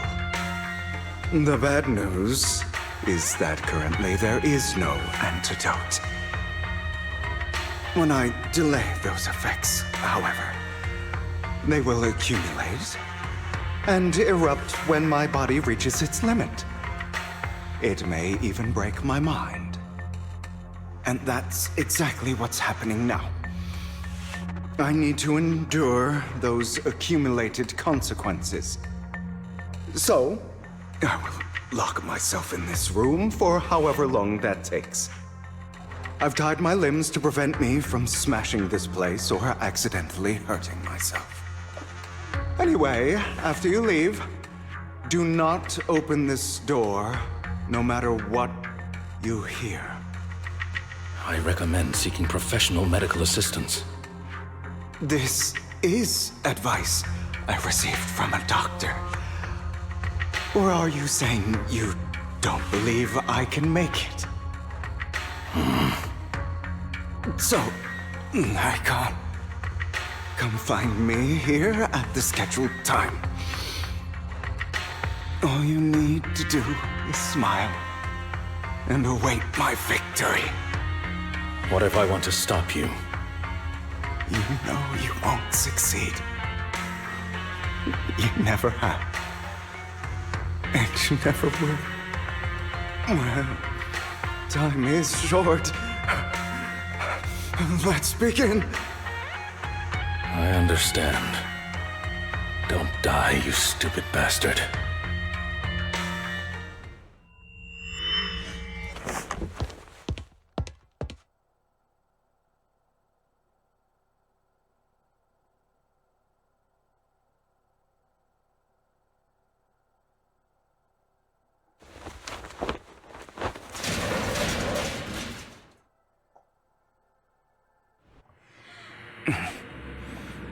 Is this because the side effects haven't worn off yet? Lycon's late.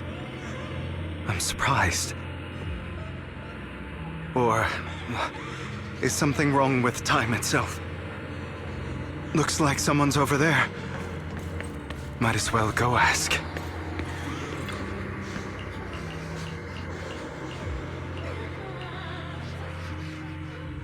It's all your fault.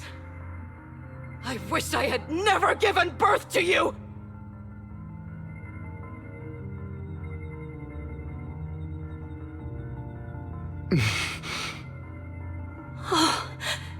Everything will get better if you just die, right?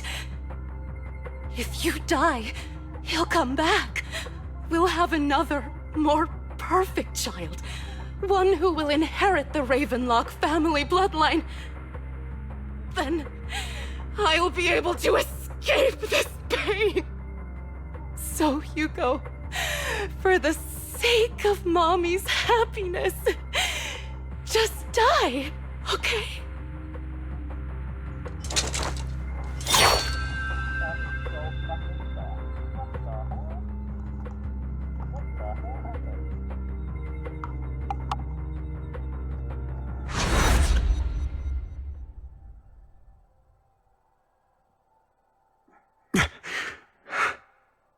So, I wasn't awake yet after all. That's because you don't want to wake up again. Who are you? I am you. Hidden deep within your heart. Your most true self. You want to kill her, don't you? Your so-called mother. Every time she beat you without reason, when she tried to gouge out your eyes, when she sold you into that hell, laughing All the while, you wanted to be the one to end her life. Why not admit your hatred? As you are, you can hunt her down and make her pay for the living hell of a childhood she made you suffer. Yes, I hate her. I hate her because she was foolish and shallow, greedy and stupid. I hate her because she doesn't deserve to be a mother. She did everything she could to try and get into the Ravenlock family, believing she could live a life of luxury without having to do anything and never realizing she was a pawn, discarded from the very beginning. So she chose to blame me. Blame me for my heterochromia. Blame me for my very existence. But I won't kill her, because I know it won't change anything. She was incapable of loving me, just as she is incapable of loving herself. Have you been brainwashed by that dog? Keeping up the act of being some magnanimous and forgiving fool? Don't compare us. I've simply come to understand love or hate. I make my own choices, and they have nothing to do with anyone else. She sold you to the Ravenlock family for a huge sum of money. She used that money to start a new life without you. While she was indulging herself, you were going through hell in the Ravenlock Manor. Does it not torment you? Do you not feel the hatred? Do you not want to demand answers? Kill her. Only by killing her can you be truly free. For a long time, I thought the same way. But now, well, I want to make a different choice. Stop lying to yourself. You never had a choice. This weak-minded thinking will only lead you to failure. Like before, you'll be nothing but a worm, trampled into the dirt by those so-called elites. Do you still not get it? This is how the world is, and always has been. Hesitate and you'll be the victim. If you don't grab your knife first, you'll end up being on the other end of the blade. If you want to change anything, you must first become the one who makes the rules. Just like that woman. The only reason she could treat us that way was because we were weak. So listen to me. Find that woman, kill her, and prove to this world your strength! It's what she deserves!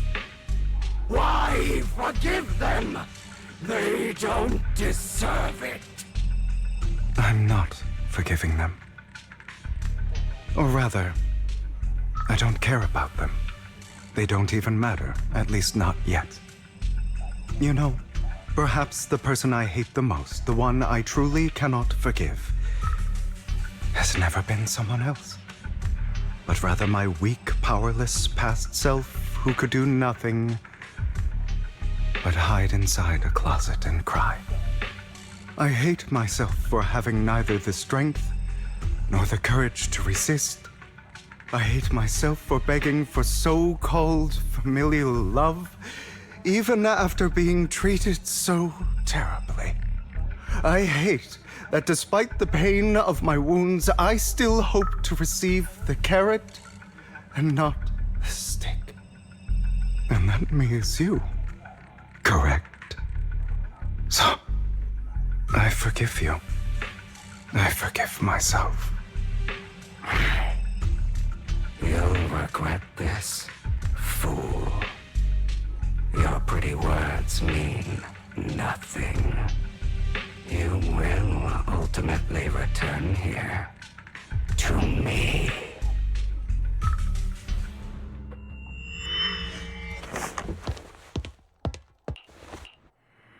I see. This is still an illusion. I wonder who's going to show up this time.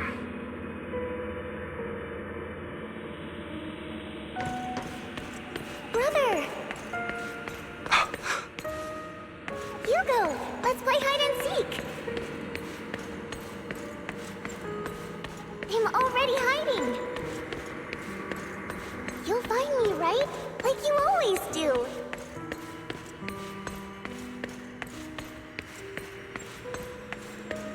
Serena.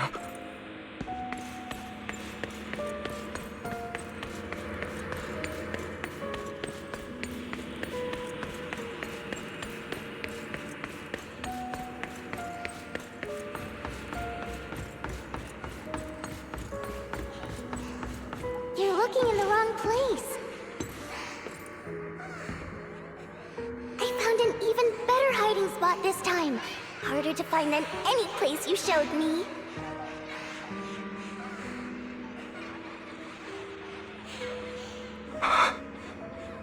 Hey, Hugo.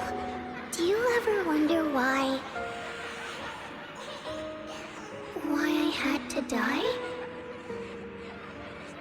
It was because of me. That's right. It was because of you. It's all your fault. If only you didn't exist, I wouldn't have had to suffer!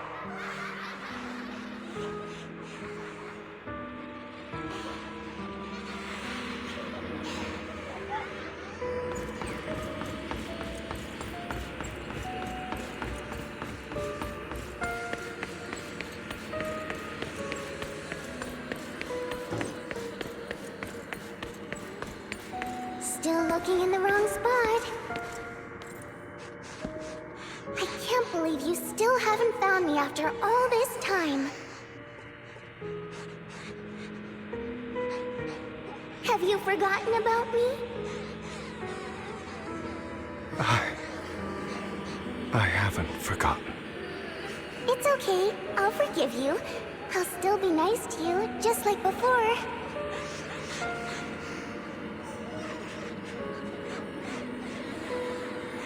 I was the only one who was ever nice to you, wasn't I?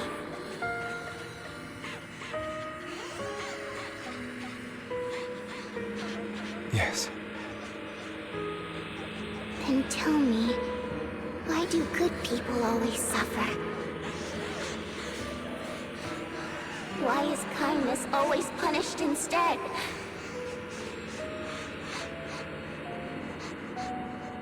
Tell me, Hugo, why?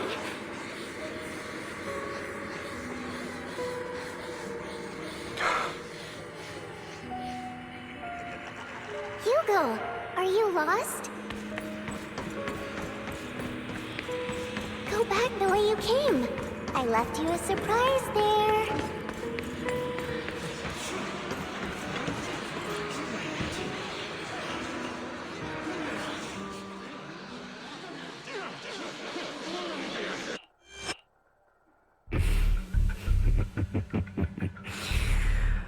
I told you that you would eventually return. We meet again, my friend. I told you, I am you. The side of you that you've always tried to deny existed. Of course. I know. This time it's about Serena. Right? Yes, your half-sister. And the only child in the Ravenlock family who was kind to you. Unfortunately, It was her kindness that led to her untimely death. It was my fault. I don't like the way you blame yourself. Because that means I'm to blame as well. And I don't think I did anything wrong. Your mother sold you to the Ravenlocks. And your father, he saw your talent and wanted to use you to push the other children into competing with each other. My brothers and sisters wanted to get rid of me from the moment they first saw me. In their eyes, you were no more than a slave. But Serena dared to treat you, a slave, as if you were human. And so, she was fated to die. They tried to kill me many times, but I was careful, and they did not succeed. So they killed Serena, who was weaker, an easier target, and pinned everything on you. Serena died in your place. Those cruel brats thought that by reporting this to Father, they could use it to get rid of you, a rival who threatened their positions. Yet, not only did Father not blame you for the incident, he praised you for it. In this world, only the ruthless, cruel, and merciless can stand at the top. And that's exactly what you managed to live up to, no? You found a perfect opportunity thereafter to catch the ringleader of the group who framed you and almost beat him to death.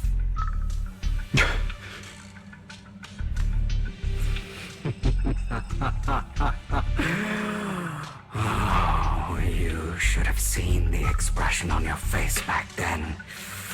Oh, crazed and manic with utmost delight. I don't remember that.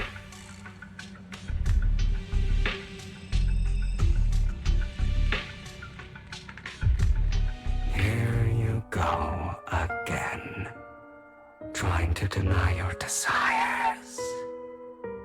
Deep down inside, you've always wondered, asking yourself why these evil people never got the punishment they deserved.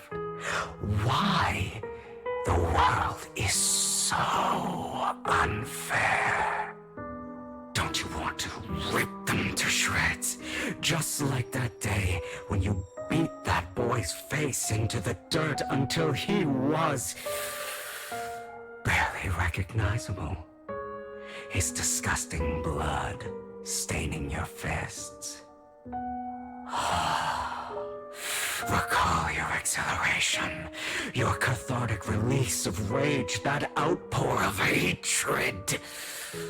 That victory belongs to you. You deserve it. Those brothers and sisters of mine are all dead. I cannot take revenge against the long deceased. They died by Hartman's hand, dying in the power struggle to become the Ravenlock family's heir, rather than by our scythe. Boring. Boring. I find it hilariously ironic. Children who would murder their own kin for scraps of power dead at the hand of their uncle who followed their example. Is that not karma? Power struggles pitting kin against each other, betrayal, suspicion, and hatred between people of the same blood. It's like a curse written into the Ravenlock family's genes. Laughably stupid.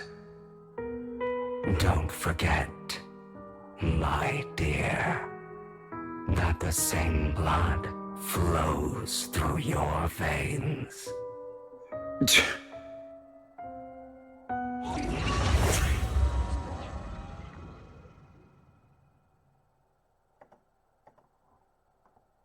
That's right, my dear nephew. No matter how much you deny it, the blood of the Ravenlock family flows through your veins. Survival of the fittest. Only the strongest deserve to live. Only the strongest deserve to rule. This is the path of success that has led the Ravenlock family to victory countless times. A blessing and a curse etched into your flesh and blood. As long as you live, you'll never escape the mark of family. You are destined to one day become someone like me, like your father.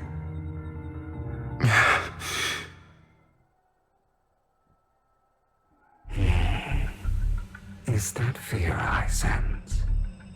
I can see you trembling. Why does the Ravenlock bloodline terrify you so? I won't become like my father. Never.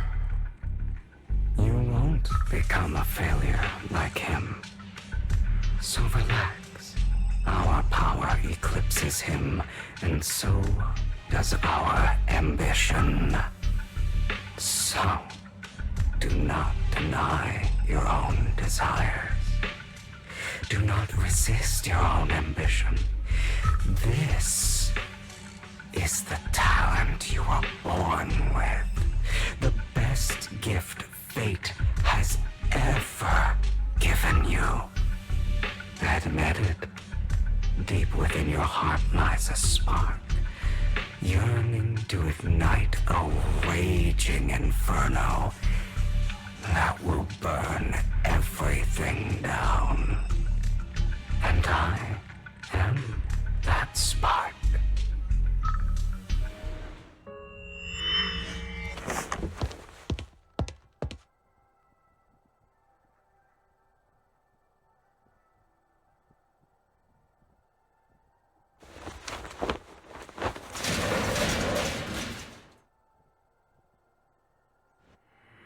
Lygon. Never thought I'd be this genuinely thankful to see you.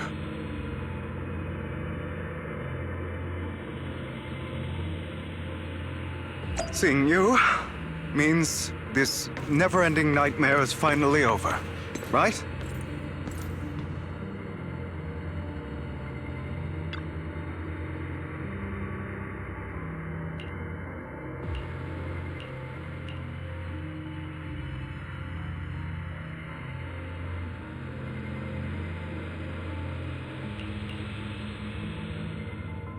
I don't want to hear something like that from you. You have no idea what that man, my father, is really like. A person who stops at nothing for their own interests and ambitions. Just like what you're doing right now. And what do you think I'm doing this for? All of this was part of your plan. You knew where the Ravenlock family was going to be, so you set Mockingbird's target there. To seek revenge, you plotted to assassinate your own father, but he was too vigilant, and you failed. After almost being assassinated, your father was furious and locked everyone in the hall, but was unable to find the assassin. And what a coincidence that a hollow disaster just occurred in the vicinity. So he used it to eliminate all the unfamiliar faces there, turning them into victims of the Hollow, an easy feat for the Ravenlock family. So, the one who killed innocents was my father, not me. You knew what choice an extremist like him would make, and you used the chaos to once again attempt an assassination. This time you succeeded. You killed your own father at the cost of innocent lives. Admit it, Hugo. You don't care about anyone else. The only thing you care about is your revenge. How is that any different from your father? Enough. I'm tired. I may hate him for betraying me, but he wouldn't say something like that. What? You aren't Lycon.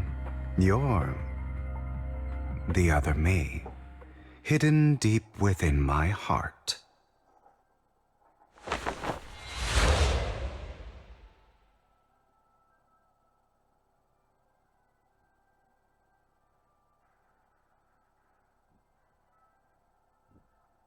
I've been waiting for you, my dear.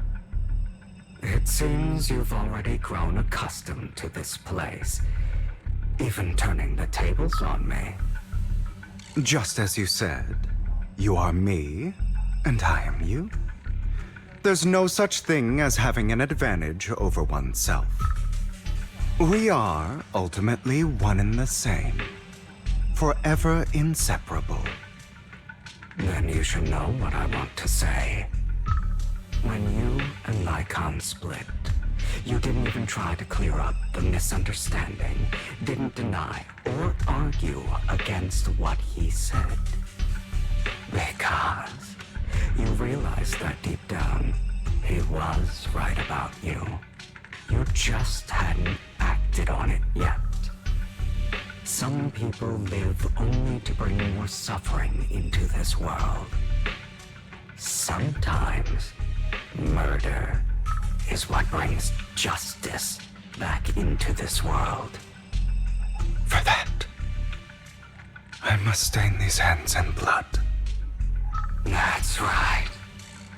Just like what you said before you faked your death. Were those words really just an act? To slay the dragon, you must first become one with sharp claws, rending fangs, and strength enough to destroy anything. You know the truth better than anyone. If you hadn't hesitated, and instead seized the first opportunity to kill your father, none of what followed would have happened. Innocent civilians wouldn't have died. Your partner wouldn't have lost an eye and both legs trying to save people. And Mockingbird would have never gotten to that point. You can save more people. Save good people. Save more lives than the evil ones you take. I've spent countless hours in regret over that incident. So why not submit to your true nature? You want to be the judge, jury, and executioner of this world. And you can. I wasn't responsible for Father's death. The true mastermind is my uncle, Hartman. His schemes to kill the head of the family were all so he could take control. Mockingbird was simply unlucky enough to get caught up in it. So, for a behemoth like the Ravenlock family, with its roots so deep, a single person's death, regardless of who that person is, wouldn't change anything. Of course, whether it's Tops, the Mayflower family, or even the entire world, it's actually all the same. I refuse to be dragged down by pointless hatred any longer. You foolish, stubborn idiot. Do you understand the power of hatred? Have we not come this far precisely because of it? Or are you going to follow Lycon and Jack's twisted logic? Come on. You don't actually trust anyone? Otherwise, why would you hide this whole scheme of faking your death from them?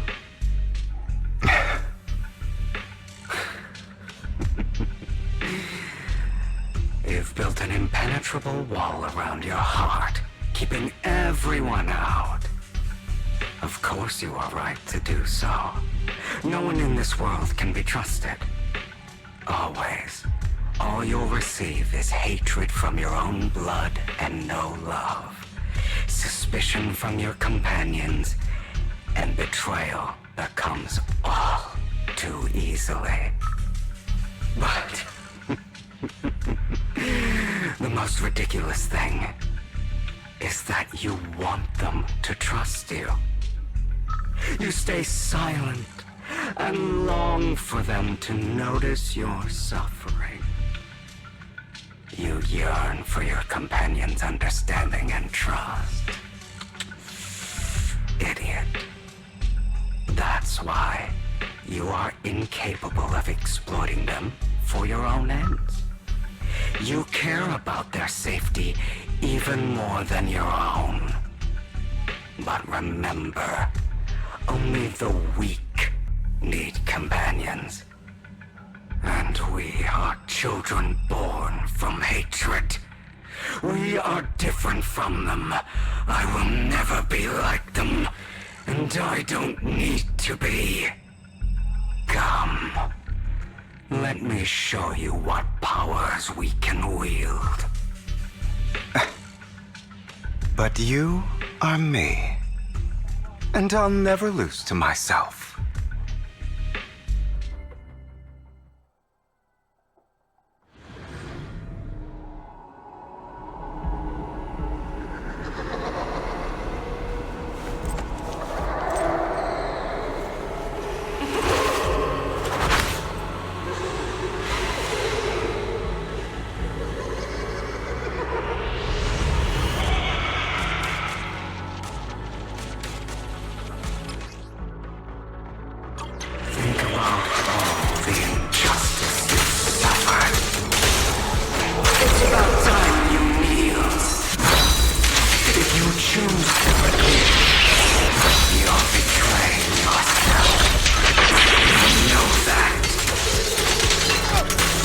Letting you consume me would be the real betrayal to myself.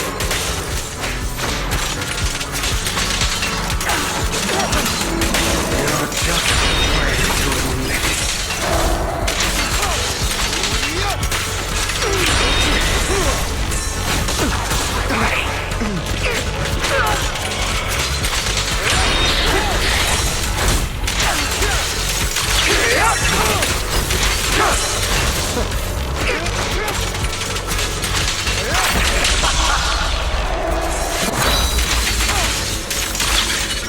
You're too scared to face your true self and what you truly desire.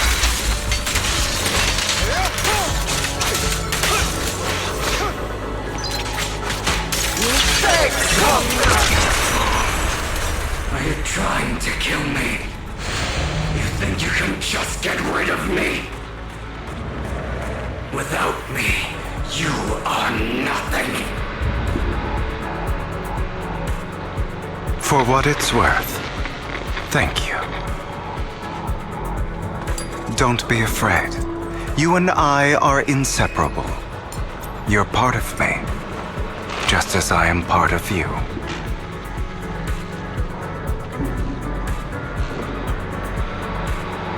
Fancy words won't change anything. No.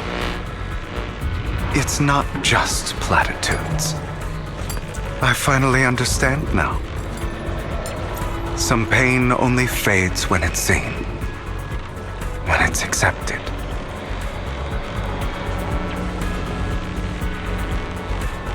So I won't fight you anymore. I won't hate myself anymore.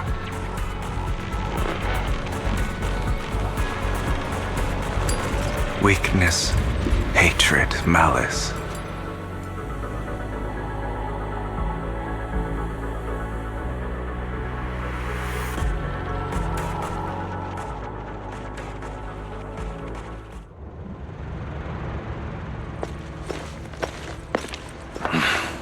Hugo, it's time.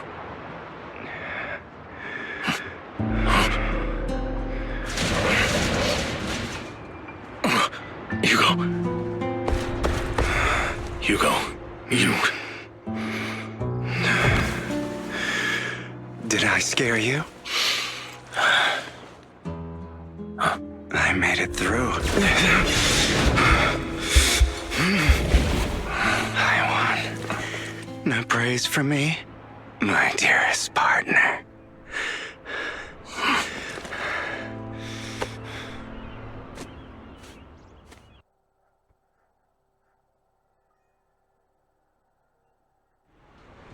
This is just like what I saw in my dream.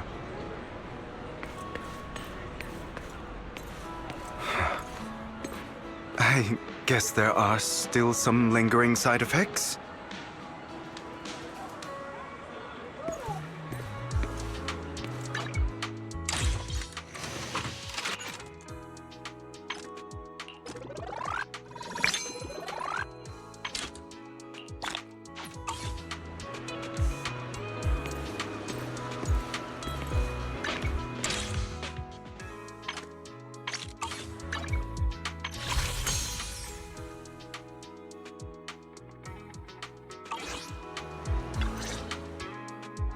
Ah, my former partner.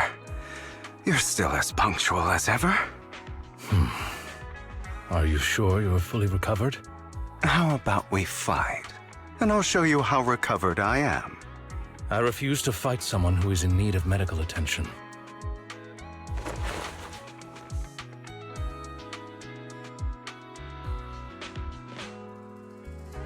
How thoughtful. I'm touched. Or perhaps is this simply part of Victoria Housekeeping's professional care? I'd rather you not starve to death.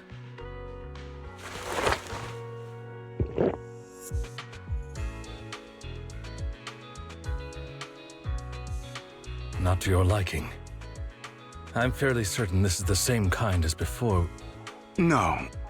I've just gone too long without food.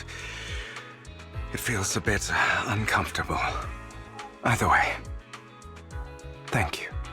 Now tell me, what exactly happened in the warehouse? Just going a bit crazy from... you know what? Were you expecting anything else? But I did have a very long dream. A dream about many things from the past. If I had to put it into words, it would be like giving myself psychological therapy. You seem like you could benefit from some too. How about it? Want to book a session with me? Trust me, I'm a pro. Seems you really have recovered. Well, of course. I'm feeling pretty great right now. Like I could argue with you all day on every petty detail of who exactly was in the wrong back then. I wanted to ask, what you said about Mockingbird before, when you faked your death, was that part of the act? You mean the part about how Mockingbird has never really changed anything or saved anyone. I didn't expect you to still be so hung up on this. Interesting. After all, it was you who chose to betray Mockingbird. To betray me. Just as I said before, I never considered Mockingbird a failure. Perhaps Mockingbird deviated from its origins, but it has its value. You shouldn't reject the things you've done. Or Mockingbird. I have contemplated this before. Yes. Mockingbird has helped some people and has genuinely managed to cause trouble for those who abuse their positions of power for evil. Yet those in high positions still possess immense resources, and the people we helped remain destitute and suffering, willing to become slaves to those in power for scraps. But just as you said, even if what we did was childishly idealistic and flawed, as little as we actually achieved, even the slightest change is by no means meaningless. Nothing holds more value to me than Mockingbird.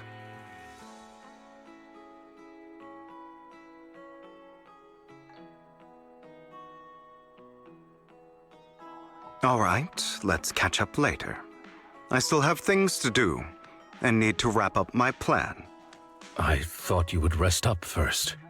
As much as I would prefer that, my dear uncle and the Exaltist fanatics likely would not give me such an opportunity.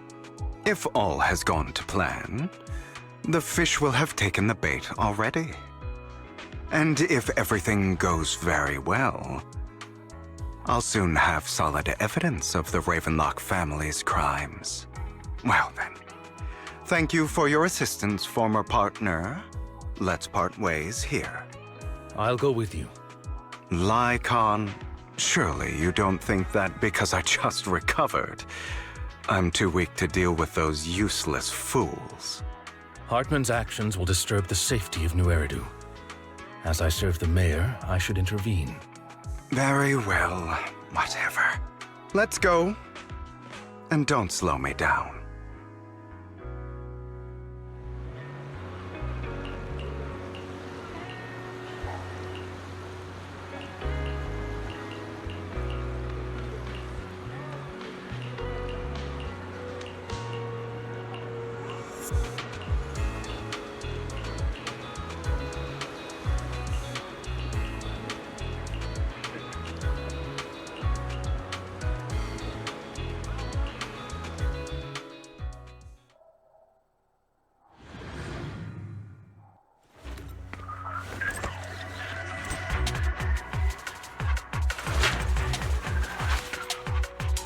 I'm sure you've heard about the missing workers from companies under the Ravenlock family, too.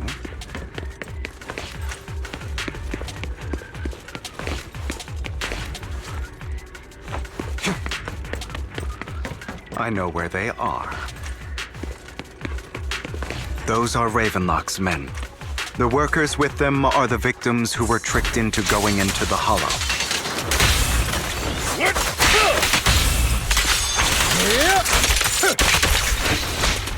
Come on, let's get them out of here.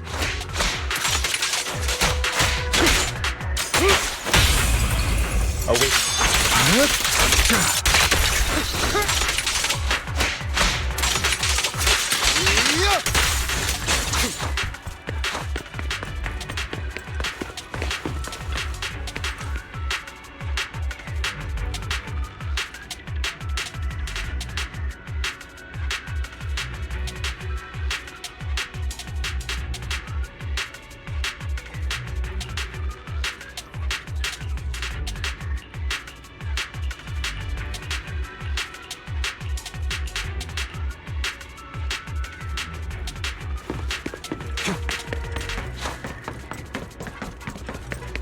Bunch of nobodies.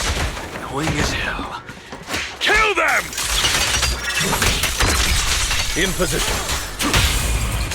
You're welcome to try.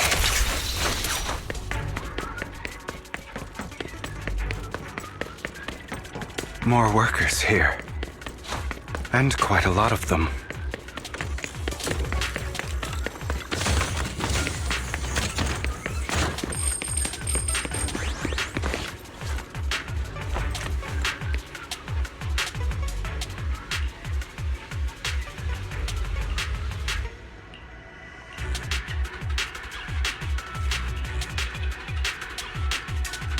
Is Hartman behind this, too? The light? Or choose a darker path? Of course. He threw them into the Hollow like offerings for the Exaltists.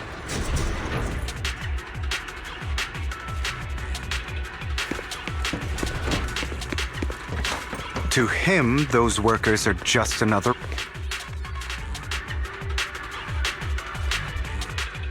There's more over there. Let's hurry. It's different this time. Don't rush in. Let's listen in on what they're saying first. I still need more direct evidence to ensure the plan is absolutely foolproof. The compensation you promised, it's all real, right? All we have to do is follow you into the Hollow for some simple tasks, and you'll give us a huge sum of dennies. It sounds real suspicious. Shut your trap. You keep yapping and asking questions. If this is all so suspicious, why were you so eager to sign up for it? Because Because I don't have a choice. My daughter was previously caught in the Hollow disaster and suffered severe corruption. The treatment costs have completely drained our family's savings. So that's why... It's the same for me. A serious illness at a senior age. I need the money. Who would risk taking a job like this unless they were desperate? I'll do it. No matter how suspicious. As long as I can get paid, I'll do anything. Even risk my life. Wait, you people from the Ravenlock family, you're part of a big company in Tops. You wouldn't go back on your word, right? Don't worry, you'll get every dinny you were promised. But before we start, you all need to take this medicine first.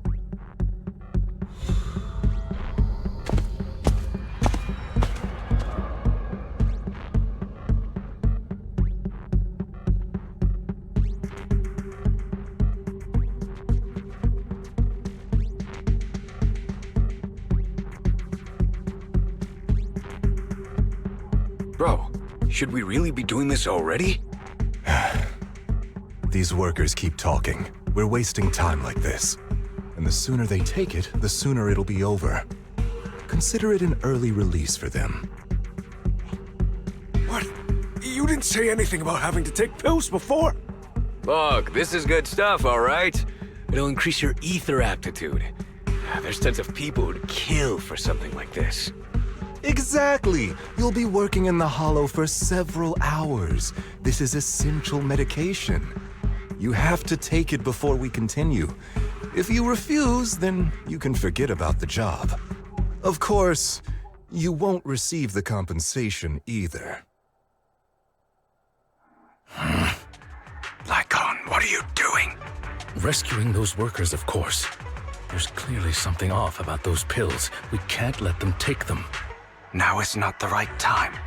As I said, we need more evidence to ensure the plan works. And as I said many years ago, you can't exploit innocence to achieve your goal. So that's how you see it. If that's not what you want me to think, then explain everything to me. All right. It's a little complicated, but simply put, these workers will be fine. Of course, it's your choice to trust me or not. But if you try to rush in, I will stop you. I trust you.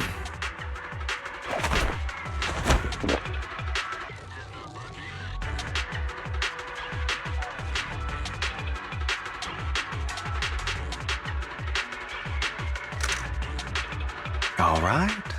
That's the evidence. Now we can go and beat them into the ground as much as you want. Don't forget, you owe me an explanation. Also, don't overdo it and kill them. Even if they're the worst of the Ravenlock family. All right, Your Holiness, Saint Lycon. Who the hell are you? Why don't you take a guess? We're the ones here to stop you. Fingertips. Can't remember the last time we worked this well as a team. Allow me to refresh. Your legs? How are they feeling? I'm fine. To be honest, I think I prefer the way you used to fight.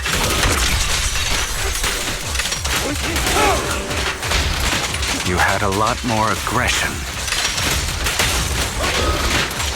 I've merely learned to control my strength.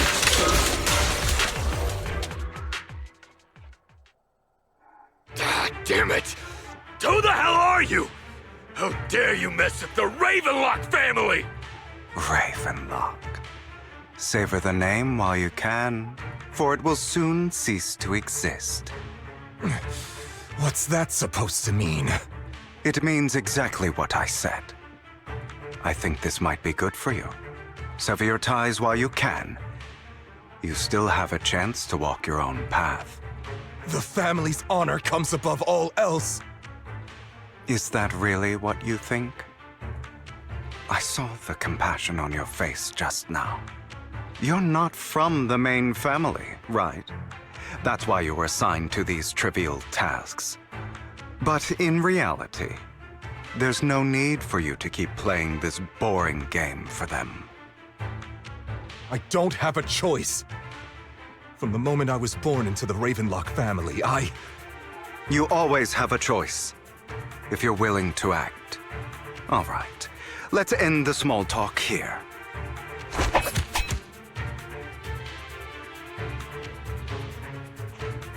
Don't worry, Lycon. I didn't hit them too hard, just enough to keep them quiet. How's that? My acting's pretty good, right? As always, a certain someone should take some lessons from you. I'll leave the rest to you then. Okie dokie.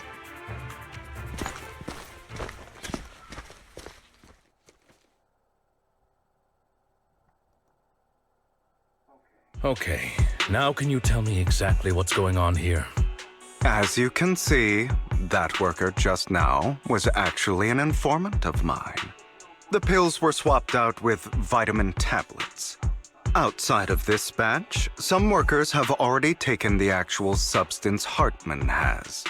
But rest assured, the antidote for it is already in development. I found the best in the field to help, and with the data I collected before, we should have results soon. I wanted to ask. The reason you decided to lock yourself in a room and endure the effects of the drug, besides getting evidence, it was also to collect data on this drug in order to create an antidote, correct? It seems you're not completely beyond hope. I thought you were just being stubborn. Sometimes I wonder if you know me at all. Then, I have one last question. Why did you never tell me any of this back then? The truth is, I heard everything. That entire conversation between you and Jack. Before he passed away in that small attic. When Jack called you aside and gave you those warnings. When he told me you might go down the wrong path? That's right. You never said anything. What would I even do? Scream and rage over your suspicions, or get on my knees and beg for you to trust me? You know there's no way I'd allow myself to do such a thing. Besides, back then, even I was confused about myself. Jack, he... It's all in the past. You don't need to explain anything to me. Enough. We should get going. If we're going to reminisce over the past, we should find a more suitable location.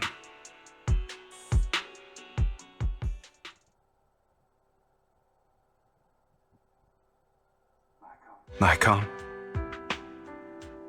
That incident back then. I didn't do it. It was a scheme Hartman devised to take over the family. It was Hartman who killed my father, too. I only discovered the truth long after the fact. I did indeed attack my father, and I thought he was dead. But he wasn't. I couldn't kill him. And even before that, if I hadn't hesitated, none of what followed would have happened. Even now, I still think they deserve death. But I no longer care to personally deliver that fate. They're beneath me. And I have more important things to do. You... I know we may never agree on that point, Lycon. I once wanted to fight against those ugly truths that defined me, but I discovered that the more I rejected them, the more painful it became. So, I could only accept that crazed, hateful, and malicious side of myself. As long as I know I will never become like my father like Hartman. That is enough for me. You've changed. But I think that might be a good thing. Don't patronize me. You've changed a lot too, compared to before. I still disagree with Jack's words. And I won't forgive your betrayal. I will walk the path I believe is right. Even if I must tread over thorns and through the mud. But I will also allow you to walk your own path. Lycon. Should I say thank you? You're welcome. Come to think of it, we haven't talked about your legs and eye. It was just an accident, not your fault. I'm doing well now. I hope you are too. On the contrary, perhaps I should be the one apologizing. I misjudged you. I used to think you wanted power, that everything you did was for your own ambitions. I thought you wanted the power to pass judgment on all in this world like a god. I am a god. I am my own god. Or you could say that in this world, everyone is their own god. There are many things that we are powerless to change. But there are also many choices we can make. Just as I said before, I am the only one who can kill me or save me. I'm glad you think that way. Let's go. I still have one last thing to do. To witness the end of Ravenlock.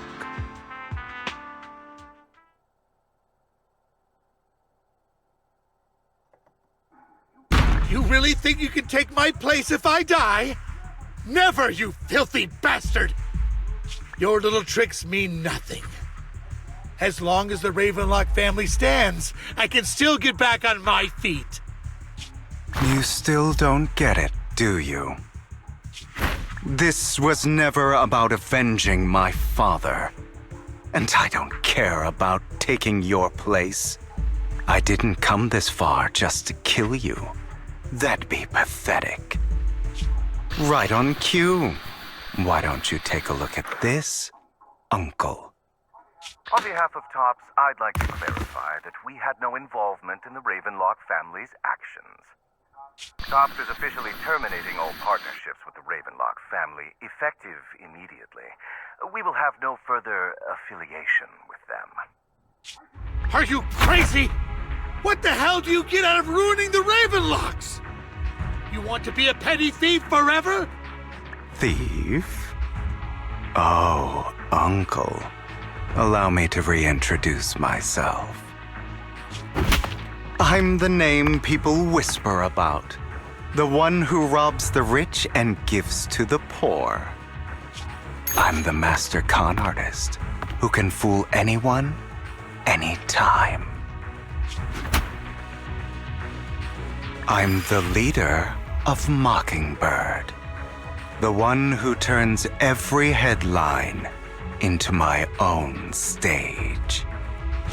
I have friends who'd catch me if I fall, partners who'd shed tears for me, and allies who always have my back. I am Hugo Vlad. You're the one who needs the Ravenlock name. I never did. You ungrateful bastard! You should have never been born. You flatter me. Same goes for you, Uncle.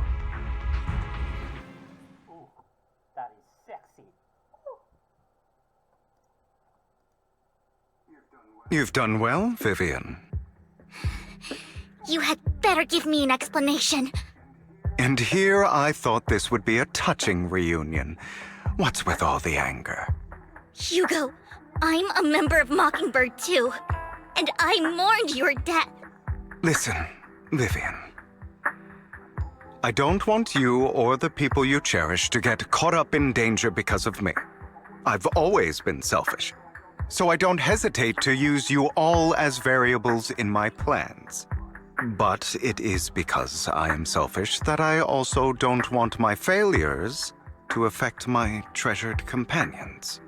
In any case, if you were in the same position, would you not make the same decisions? Lycon's taking care of everything outside. We should go.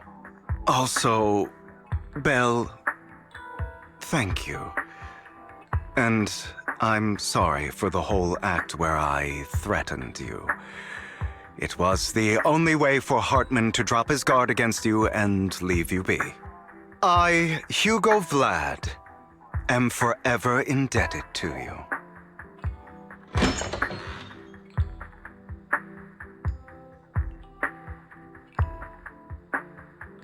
Master Proxy, although it is late, there is some important intel that I must give you now. So, Lycon, you knew about Hugo's plan to fake his death? I was simply playing along. After all, I could not determine whether Hugo's plan would pose a threat to you. You are a student of the mayor's late friend, and I am obligated to protect you. You still have that habit of finding awkward excuses when you're embarrassed. Mr. Hugo Vlad, if you have any important intelligence to share, please do so with haste. I need to return to rest before midnight.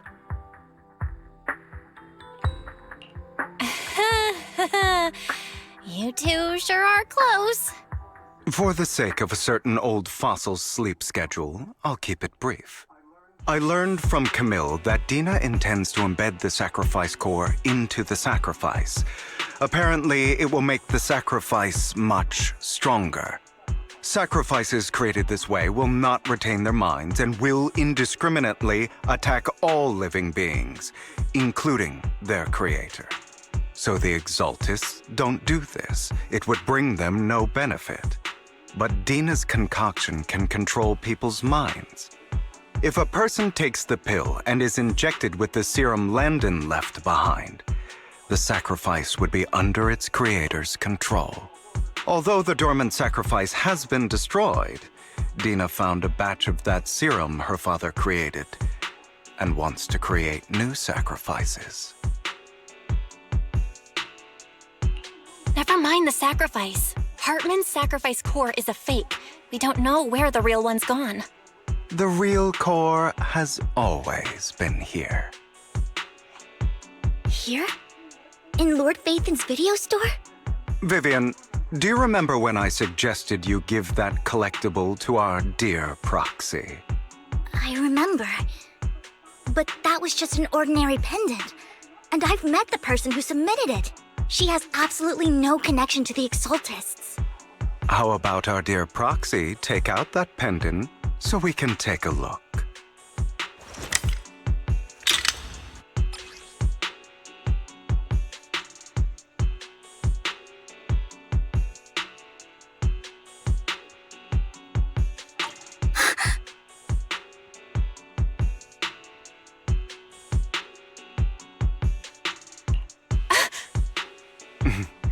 I'll take your surprised expressions as a compliment for my little trick. I will hand over this core to the mayor as agreed, since he fulfilled his promise to protect Vivian and the manager while I was pretending to be dead. I won't go back on my promises. No wonder the mayor would promote rhetoric favorable to Mockingbird. I can't believe I thought he was actually being sincere. Since we have the sacrifice core, all we have to do now is stop Dina from using innocent people to make more sacrifices. Yes, and we need to destroy the last batch of Landon's serum. Hopefully with no options left, Dina will give up her obsession. All right, that's the important stuff. I'm going to go and confirm where Landon's serum's been stashed. I'll contact you again once I have something.